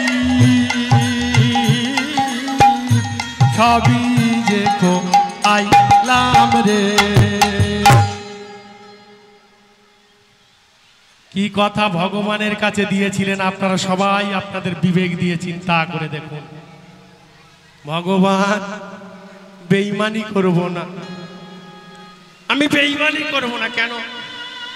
গর্ভের নিচে মাথা উপরে পা, ভগবানের কাছে সবাই প্রতিজ্ঞা করেছিলাম এই নরক যন্ত্রণা থেকে যদি একবার তুমি আমায় বের করে দিতে পারো, এই নরক যন্ত্রণা থেকে তুমি যদি আমায় মুক্তি দাও, আমিও বেঈমান হব না, আমিও অকৃতজ্ঞ হব না, আমিও জানোয়ার হব না, আমিও পশু হব না। আমি প্রতিজ্ঞা করছি আমি মানব হয়ে কথা কোনোদিন ফেল করব না, আমি তোমার নাম করব দয়াময়।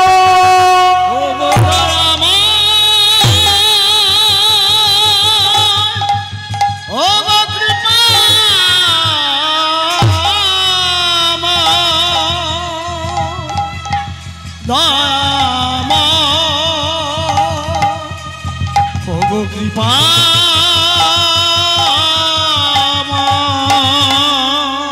জয় রাধে।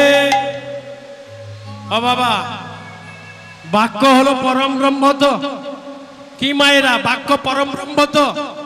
এখন কারোর কাছে কথা দিয়ে যদি কথা না রাখতে পারি, লোকে আমাদের কি বলে? হ্যাঁ, এটা আমার আর ভেঙে বলার দরকার নেই, নিজের বিবেকের কাছে নিজে জেনে নিন। কি বা কথা ছিল, কি বা কথা ছিল,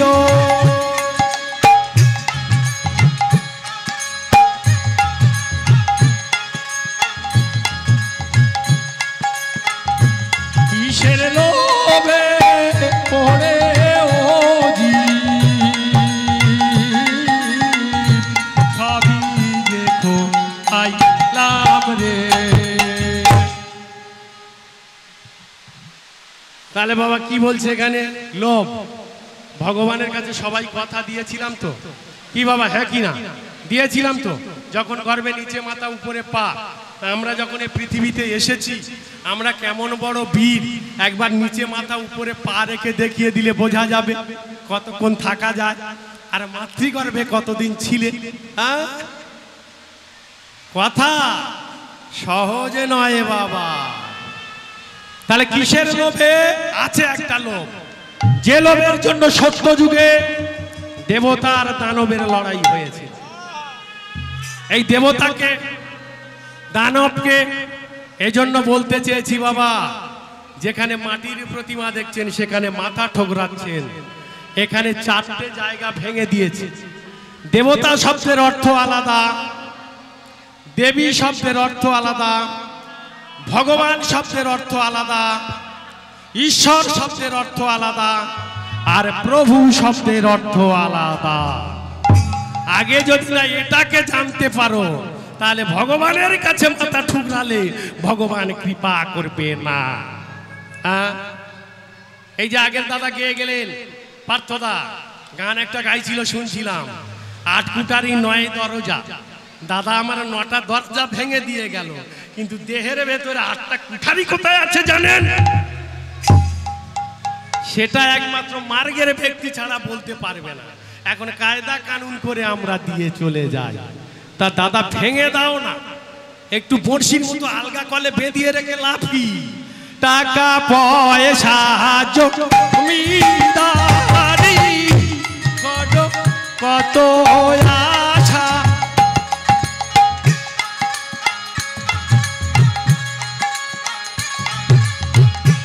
রজনী প্রভাত হইলে ছাড়বি সুখের বাসাহে। এ পৃথিবীতে এসে যত টাকা পয়সা রাজা রোহাজনী মহাজনী করো না কেন গো বাবা, চলে যেতে হবে সবার আমাদের। কেউ সুকর্ম করে যায়, কেউ কুকর্ম করে যায়।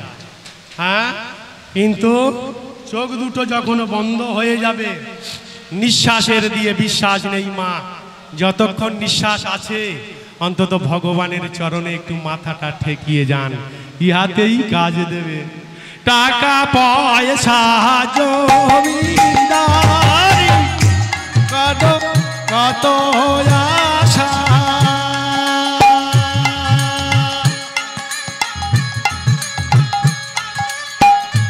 রজনী প্রভাত হইলে ছাড়বি সুখের বাসারে। দিন যায় যায় যায় গো ফুরায়ে, তাই গৌর হরি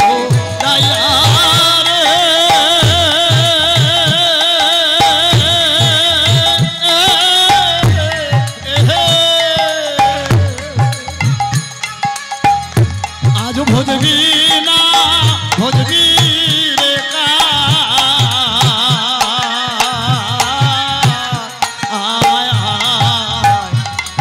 রে মানব জন যাবে রে দীঘা,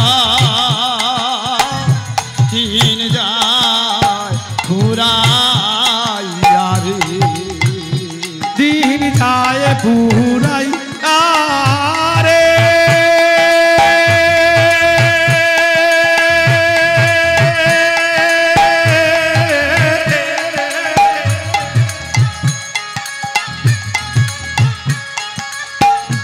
আজ বুঝবি না বুঝবি কায়াল, হায় হায় রে আদের এই মানব জনম হবে রে বিফল, বলে যায় যায় যায় গো পুরা। দিন যায় ফুরাইয়া রে, হরি হরি গো।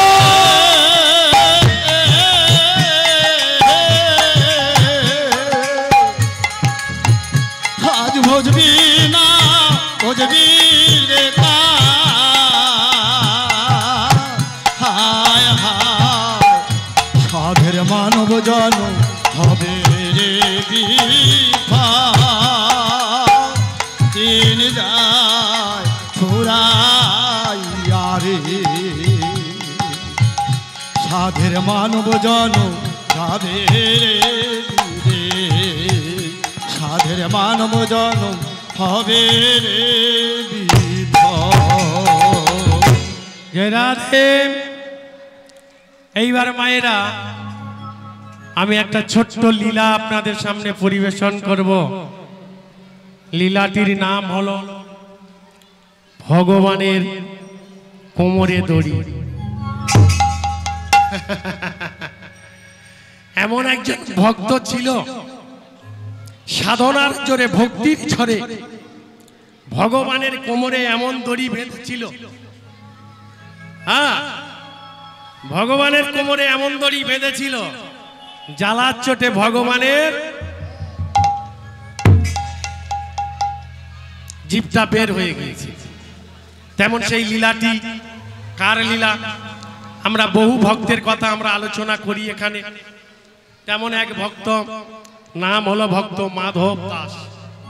এই মাধব দাসের জীবনী কি, মাধব দাস কিভাবে জন্মগ্রহণ করলেন, মাধব দাস কেমন ভাবে ভূমণ্ডলীতে এসেছিলেন, তেমন ভাবে তার লীলাটি আমি আপনাদের সামনে তুলে ধরব। হরি বল। তেমন একজন ভক্ত ছিল উড়িষ্যার মাটিতে, যার নাম ছিল মাধব দাসের পিতা, যার নাম কৃষ্ণ দাস। হরি বল। সেই কৃষ্ণ দাসের লীলাতে এইবার হবে পদাবলী। কৃষ্ণ দাসের লীলার মধ্যে ভগবান মাধব দাস পদ বসিয়েছিলেন কেমন? ও গৌরীশ্বর গ্রাম মাঝে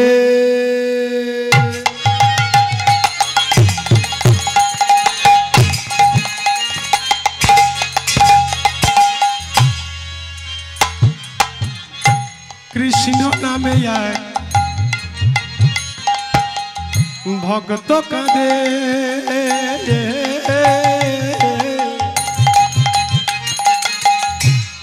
উড়িষ্যার গ্রাম মাঝে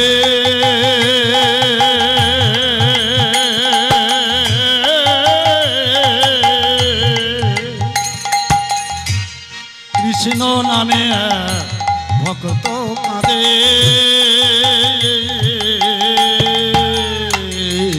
ভগো উড়িষ্যার গ্রাম মাঝে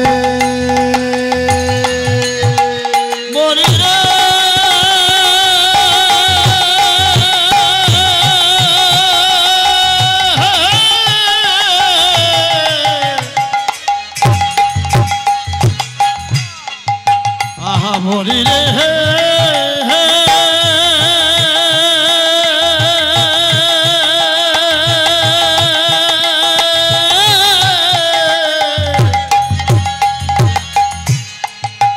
মরি রে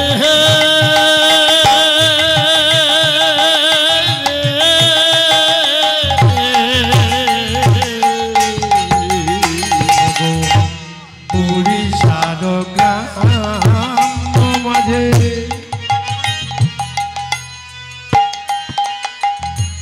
কৃষ্ণ নামে ভক্ত কাঁদে, আর উড়িষ্যার গ্রাম মাঝে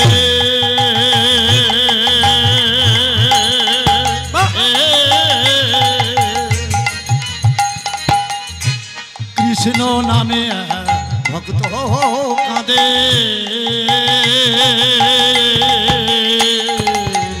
তিনি সদাই কাঁদে।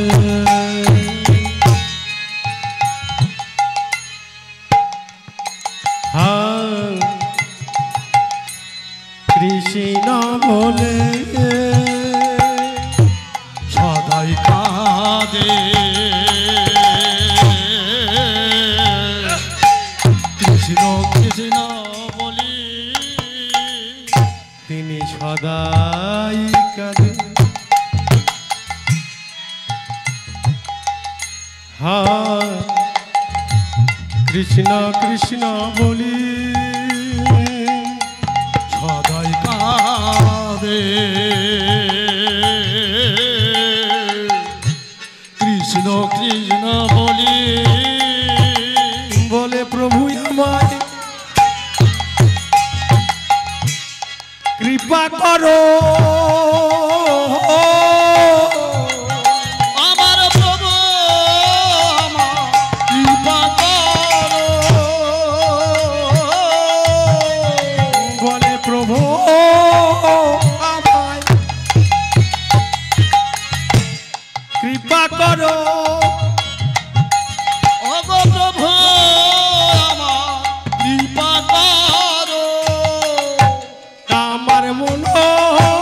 বাসনা পূরণ করো প্রভু আমার কৃপা করো মনো বাসনা পূরণ করো প্রভু আমার কৃপা করো মনো বাসনা পূরণ করো প্রভু আমার কৃপা করো মনো বাসনা পূরণ করো প্রভু আমার কৃপা তাই মনোবাসনা পূরণ করো প্রভু আমার কৃপা আরে মনোবাসনা পূরণ করো প্রভু আমার কৃপা করো প্রভু আমার কৃপা করো হরি বল মা। এইবার ভগবানের কাছে জানাচ্ছেন কারা? বৃদ্ধ কৃষ্ণদাস আর কৃষ্ণদাসের স্ত্রী কাঁদছে। কিন্তু বয়স কত ছিল তাদের? 62 থেকে 63 বছর বয়স হয়ে গিয়েছিল। হ্যাঁ, যখন 62-63 বছর বয়স হয়ে যায়, মায়েরা পুত্র সন্তান জন্ম নেওয়ার গর্ভে কোনো আশা থাকে? আর বলুন, আশা তো থাকে না। কিন্তু ভগবানের কাছে কাঁদছে। আর এই অকরুণ কান্না কেন কাঁদেন যেন মানুষ প্রথমে বুঝতে পারে না, যতক্ষণ না তাদের যাওয়ার সময় হয়। প্রথম জীবনে রক্ত গরম থাকে, গরমের সময় বলে থামো তো বাবু, অনেক দেখেছি। কিন্তু শেষের দিনে একটা পুত্র সন্তান যদি না থাকে, কে দেখবে বলো তো বাবা আমাদের? তাই তো ভগবানের কাছে আকুল কণ্ঠে এই কৃষ্ণদাস আর কৃষ্ণদাসের স্ত্রী কাঁদছে। মাতা লক্ষ্মীর আসন টলে গিয়েছে, নারায়ণের আসন টলে গিয়েছে। আর যেই না আসনটুকু টলে গিয়েছে, মা লক্ষ্মী বলছে, স্বামী আজ কেন তোমার এই রাজ আসন টলে গেল? বলে শোনো গো, তাকিয়ে দেখো, মর্তধামে একজন পরম ভক্ত একজন সন্তানের জন্য আকুল কণ্ঠে আমার কাছে কাঁদছে। হে ভগবান, হে দয়াময়, আমার একটা পুত্র সন্তান দাও। এ পৃথিবীতে শাস্ত্র পড়ে জ্ঞান অর্জন করেছি, এ পৃথিবীতে শাস্ত্র অধ্যয়ন করে জ্ঞান অর্জন করেছি বলে তোমার চরণে কাঁদছি। আমি মারা গেলে পুত নামক গয়া থেকে একমাত্র মুক্তি দিতে পারে আমার ছেলে। ও গো দয়াময়, ও গো ভগবান,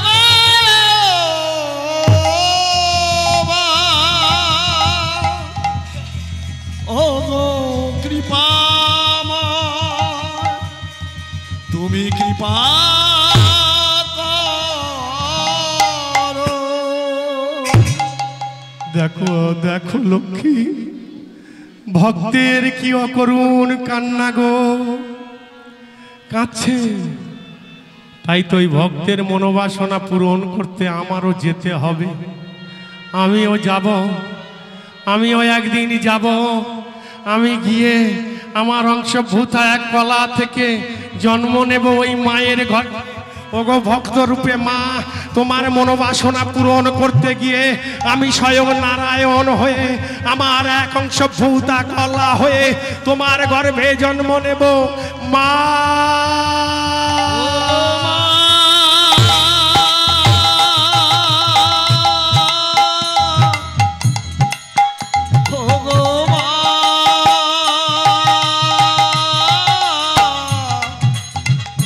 তুমি কৃপাময়ী,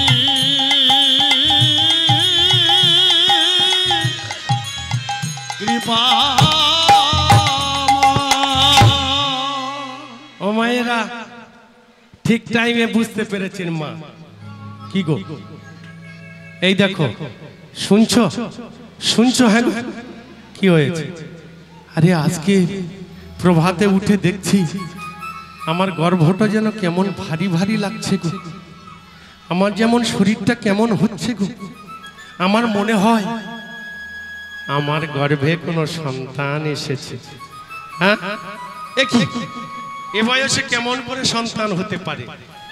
ভগবানের অকরুণ কৃপা গো। ভগবান চাইলে অনেক কিছু হতে পারে। চলো চলো একবার আমরা ওই নারায়ণের চরণে গিয়ে, ওর বিগ্রহ সামনে গিয়ে আমরা একবার আমাদের মনের বাসনাটুকু জানাই। ওগো নামটি তোমার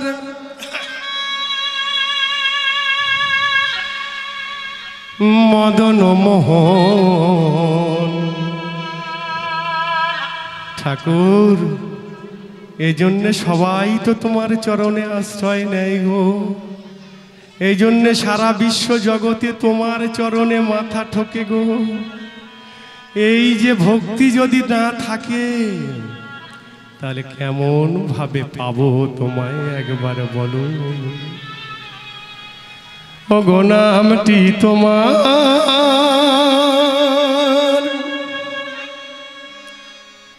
মদন মোহন,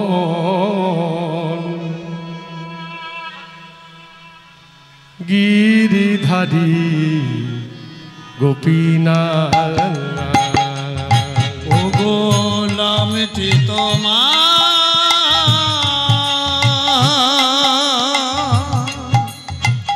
পতিত পাবন, গিরিধারী গোপীনাথ। নামটি তোমার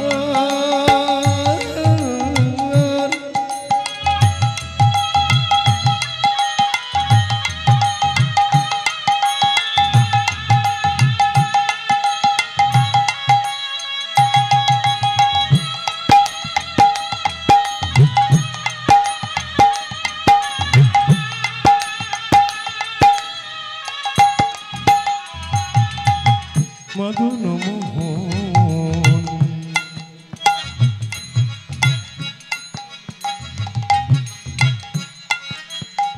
গিরিধারী বিনা। ও গো নামটি তোমার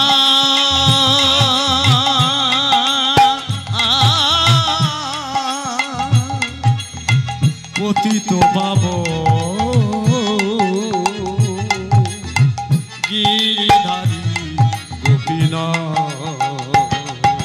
আর দিনের বন্ধু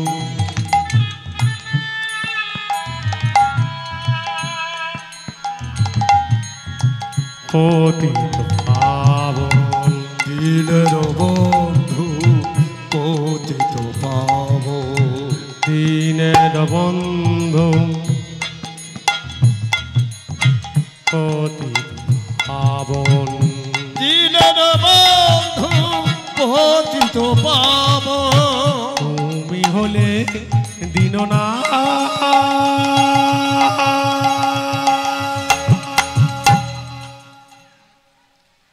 নামটি তোমার মদন মোহন, গিরিধারী গোপীনাথ। নামটি তোমার তাই গৌর হরি হরি বল। গিরিধারী গোপীনাথ। দয়ামা জয় জয় রাধে।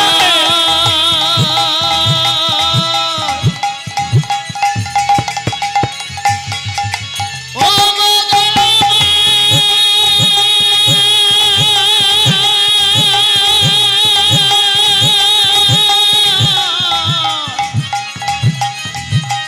ও গো কৃপা মা,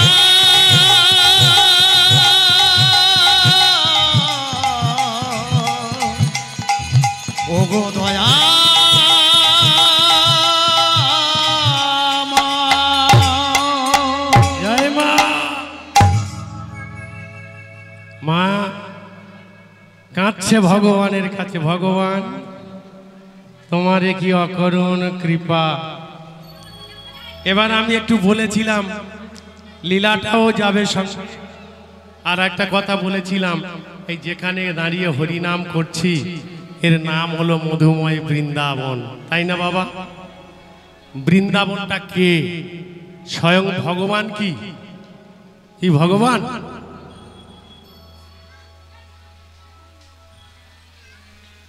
বৃন্দাবন একটা মেয়ে ছেলে না? কতটা আমাদের ভুল আছে একটু দেখে নেওয়া যাক বাবা।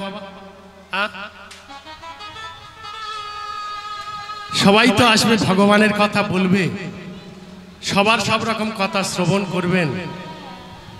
নিঃশ্বাসে দিয়ে বিশ্বাস নেই, আজ আছি কাল না থাকতে পারি। তবে খিল হরিপরিবী ও বংশীয় মহাপুরাণ বলছে যে গ্রন্থটি আজ থেকে 1299 সালের 7ই বৈশাখ বইটি বন্ধ হয়ে গিয়েছে। যদি কোনো ভক্তিমতী মা বইটাকে কালেক্ট করতে পারেন তাহলে ওর মধ্যে দেখবেন এই বৃন্দাবন শব্দের অর্থ কি। আমি একদম ধরে ধরে গ্রন্থগুলো বলে দিয়ে যাচ্ছি। তাহলে বৃন্দাবনকে একটু চলুন শ্রবণ করে নিন। আমি বলেছিলাম বলে বাবা বলছে তুমি কি নাচো না বাবু? নাচ আছে, তবে কোন নাচ? যে নাচ নেচেছিল শিব, যাকে নটরাজ নৃত্য বলা হয়। এই নটরাজ নৃত্য ছাড়া হরিবাসরে কোনো নাচ চলবে না। তা আমাদের ক্ষমতা আছে কারণ নটরাজ নৃত্য করার? আছে বাবা? তাহলে আমরা নাচছি কেন? আমাদের মন গড়া নাচ, আমরা একটু ধুমধাড়াক্কা নাচ শিখে। আর আমি গতকাল বলেছিলাম আমাদের মতো উন্মত্ত কীর্তনিয়া আর উন্মত্ত ভক্তটাকে আমরা এমনভাবে তৈরি করে দিয়ে যাচ্ছি, আস্তে আস্তে ধর্মের পথ কলুষিত করে দিচ্ছি, কলুষিত করছি। আমার এই কথাটা যখন আপনারা শ্রবণ করবেন, জানি না এই তত্ত্ব আপনারা কোনো জায়গায় শুনেছেন কিনা। যদি শুনে থাকেন ভালো ভালো কীর্তনিয়া যদি তুলে দেয়, আমি সেই কীর্তনিয়ার চরণে আমার মাথাটাকে লুটিয়ে দেব। এবং যদি না শ্রবণ করে থাকেন তাহলে আপনারা বসে এই বৃন্দাবনটাকে একটু শ্রবণ করুন। কে এই বৃন্দাবন? সত্যযুগে একজন রাজা ছিল, সত্যযুগের শেষ প্রান্তে একজন রাজা ছিল। রাজার নাম কি? কেদার। কেদার রাজা। ওই কেদার রাজার নাম অনুসারে কেদার তীর্থস্থান হয়েছে। তাই তো আপনারা উত্তর ভারত দক্ষিণ ভারত ছুটছেন, দেখছেন। হ্যাঁ, তাহলে সেই কেদার রাজা মনে মনে চিন্তা করছে আমি আর এই ভালো লাগে না, রাজত্ব ত্যাগ করব, আমি ঈশ্বরের পথ অনুসরণ করব। বলে কেদার রাজা সবকিছু তার একমাত্র কন্যা, যার নাম হলো কমলাসা, কমলাসার হাতে রাজত্ব ভার তুলে দিয়ে উনি চলে গেলেন তীর্থস্থানে। কমলাসা বেশ কিছুদিন সংসার নাড়াচাড়া করছে, রাজত্ব নাড়াচাড়া করছে। এখন রাজত্ব নাড়াচাড়া করতে গিয়ে কমলাসাও ভেবে দেখলেন আমার বাবার পথটাও ঠিক আছে। হ্যাঁ, বাবা সাধন ভজনে গিয়েছে, আমিও চলে যাব সাধন ভজনের রাস্তায়। বলে কমলাসার মেয়ে ছেলে, উনি তো কিছু জানে না, তাহলে মেয়ে ছেলে গিয়ে সাধন ভজন করছে। কোথায়? গভীর জঙ্গলে, জঙ্গলের মধ্যে বসে সাধনা করছে। কিন্তু কত বৎসর সাধনা করেছিল কমলাসা? 10,000 বৎসর। 10,000 বৎসর একটা মেয়ে ছেলে সাধনা করলে ভগবান না এসে থাকতে পারে? হ্যাঁ, ভগবান বলেছিল কমলাসা তুমি আমাকে পাবে। কিন্তু কেন? তার আগে কমলাসা কি করেছিল? মা, তার আগে কমলাসা করলেন কি? ভগবানকে যখন দেখা পায়নি, মায়েদের মনে মনে রাগ হয় না? বাড়িতে রাগ হলে কি হয়? গলায় টাঙিয়ে দেন না মনের দুঃখে? ঠিক তেমনি কমলাসার যখন মনে দুঃখ এলো, কমলাসা গভীর জঙ্গলের মধ্যে কিছু কাঠ এক জায়গায় করে দিয়ে পুড়ে মারা যাবে ঠিক করেছে।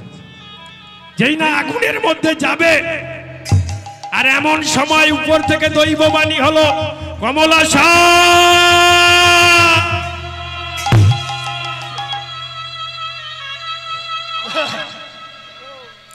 কে কে কে আমাকে কমলাসা কমলাসা বলে ডাকছে? কে আমাকে কমলাসা কমলাসা বলে ডাকছে? সত্যি যদি তুমি ভগবান হয়ে থাকো আমাকে একবার দেখা দাও ভগবান। আমি একটা মেয়ে ছেলে, এত বৎসর গভীর জঙ্গলে সাধনা করছি, দেখা দাও, দেখা দাও, দেখা দাও দয়াময়।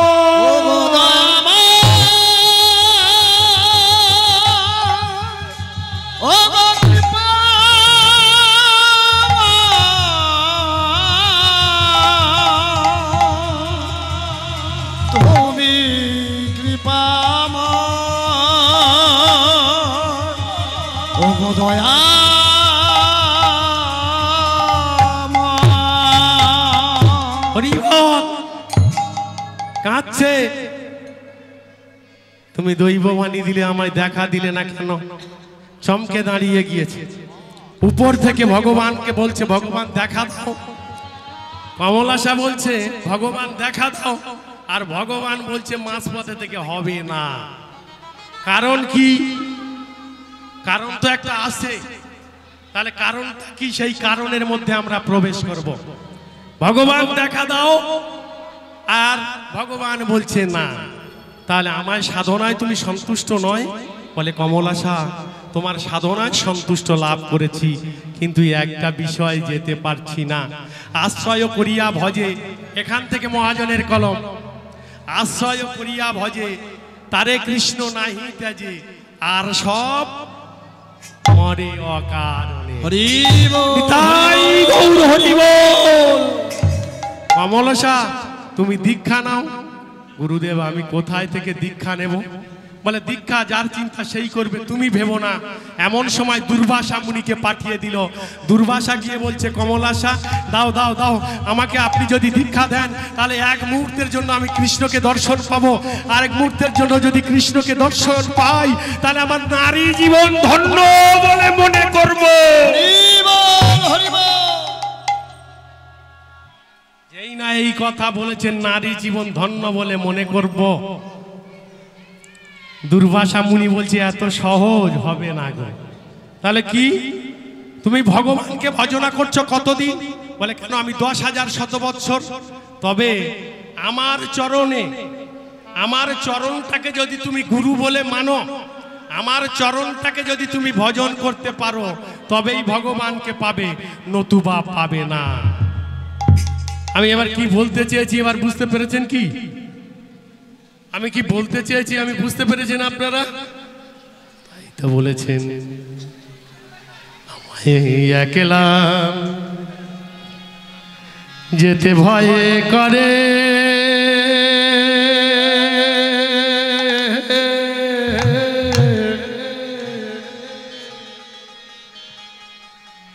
চলো গুরু যাই দুজন। গুরু গেলা যেতে ভয় করে,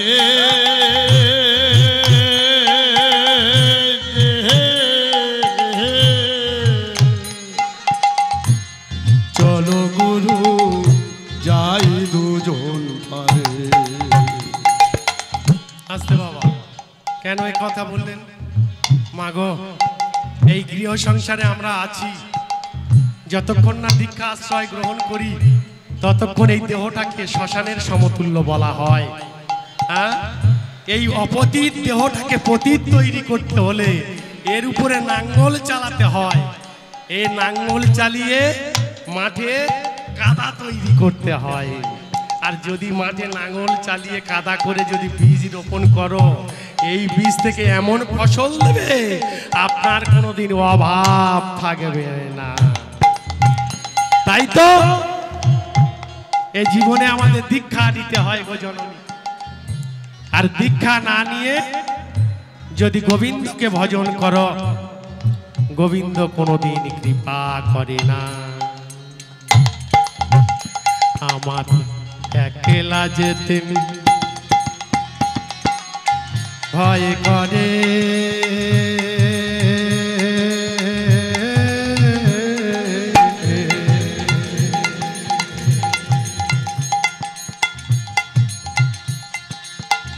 চলো গুরু যাই দুজন গেলা যেতে ভয় করে,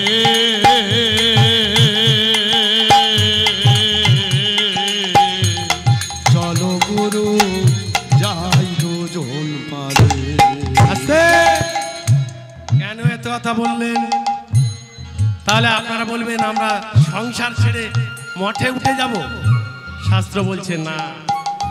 এই সংসার থেকে, সংসারে থেকে যিনি সুখ, যিনি দুঃখ, যিনি আঘাত, যিনি যন্ত্রণা সব ভোগ করে গোবিন্দকে কোনোদিন ছাড়েনি, গোবিন্দ তাকে কোনোদিন ছাড়ে না। হরি বল, তাই গৌর হরি বল।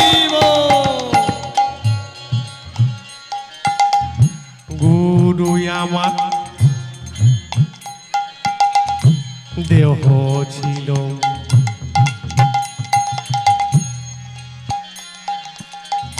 শ্মশানের সমান,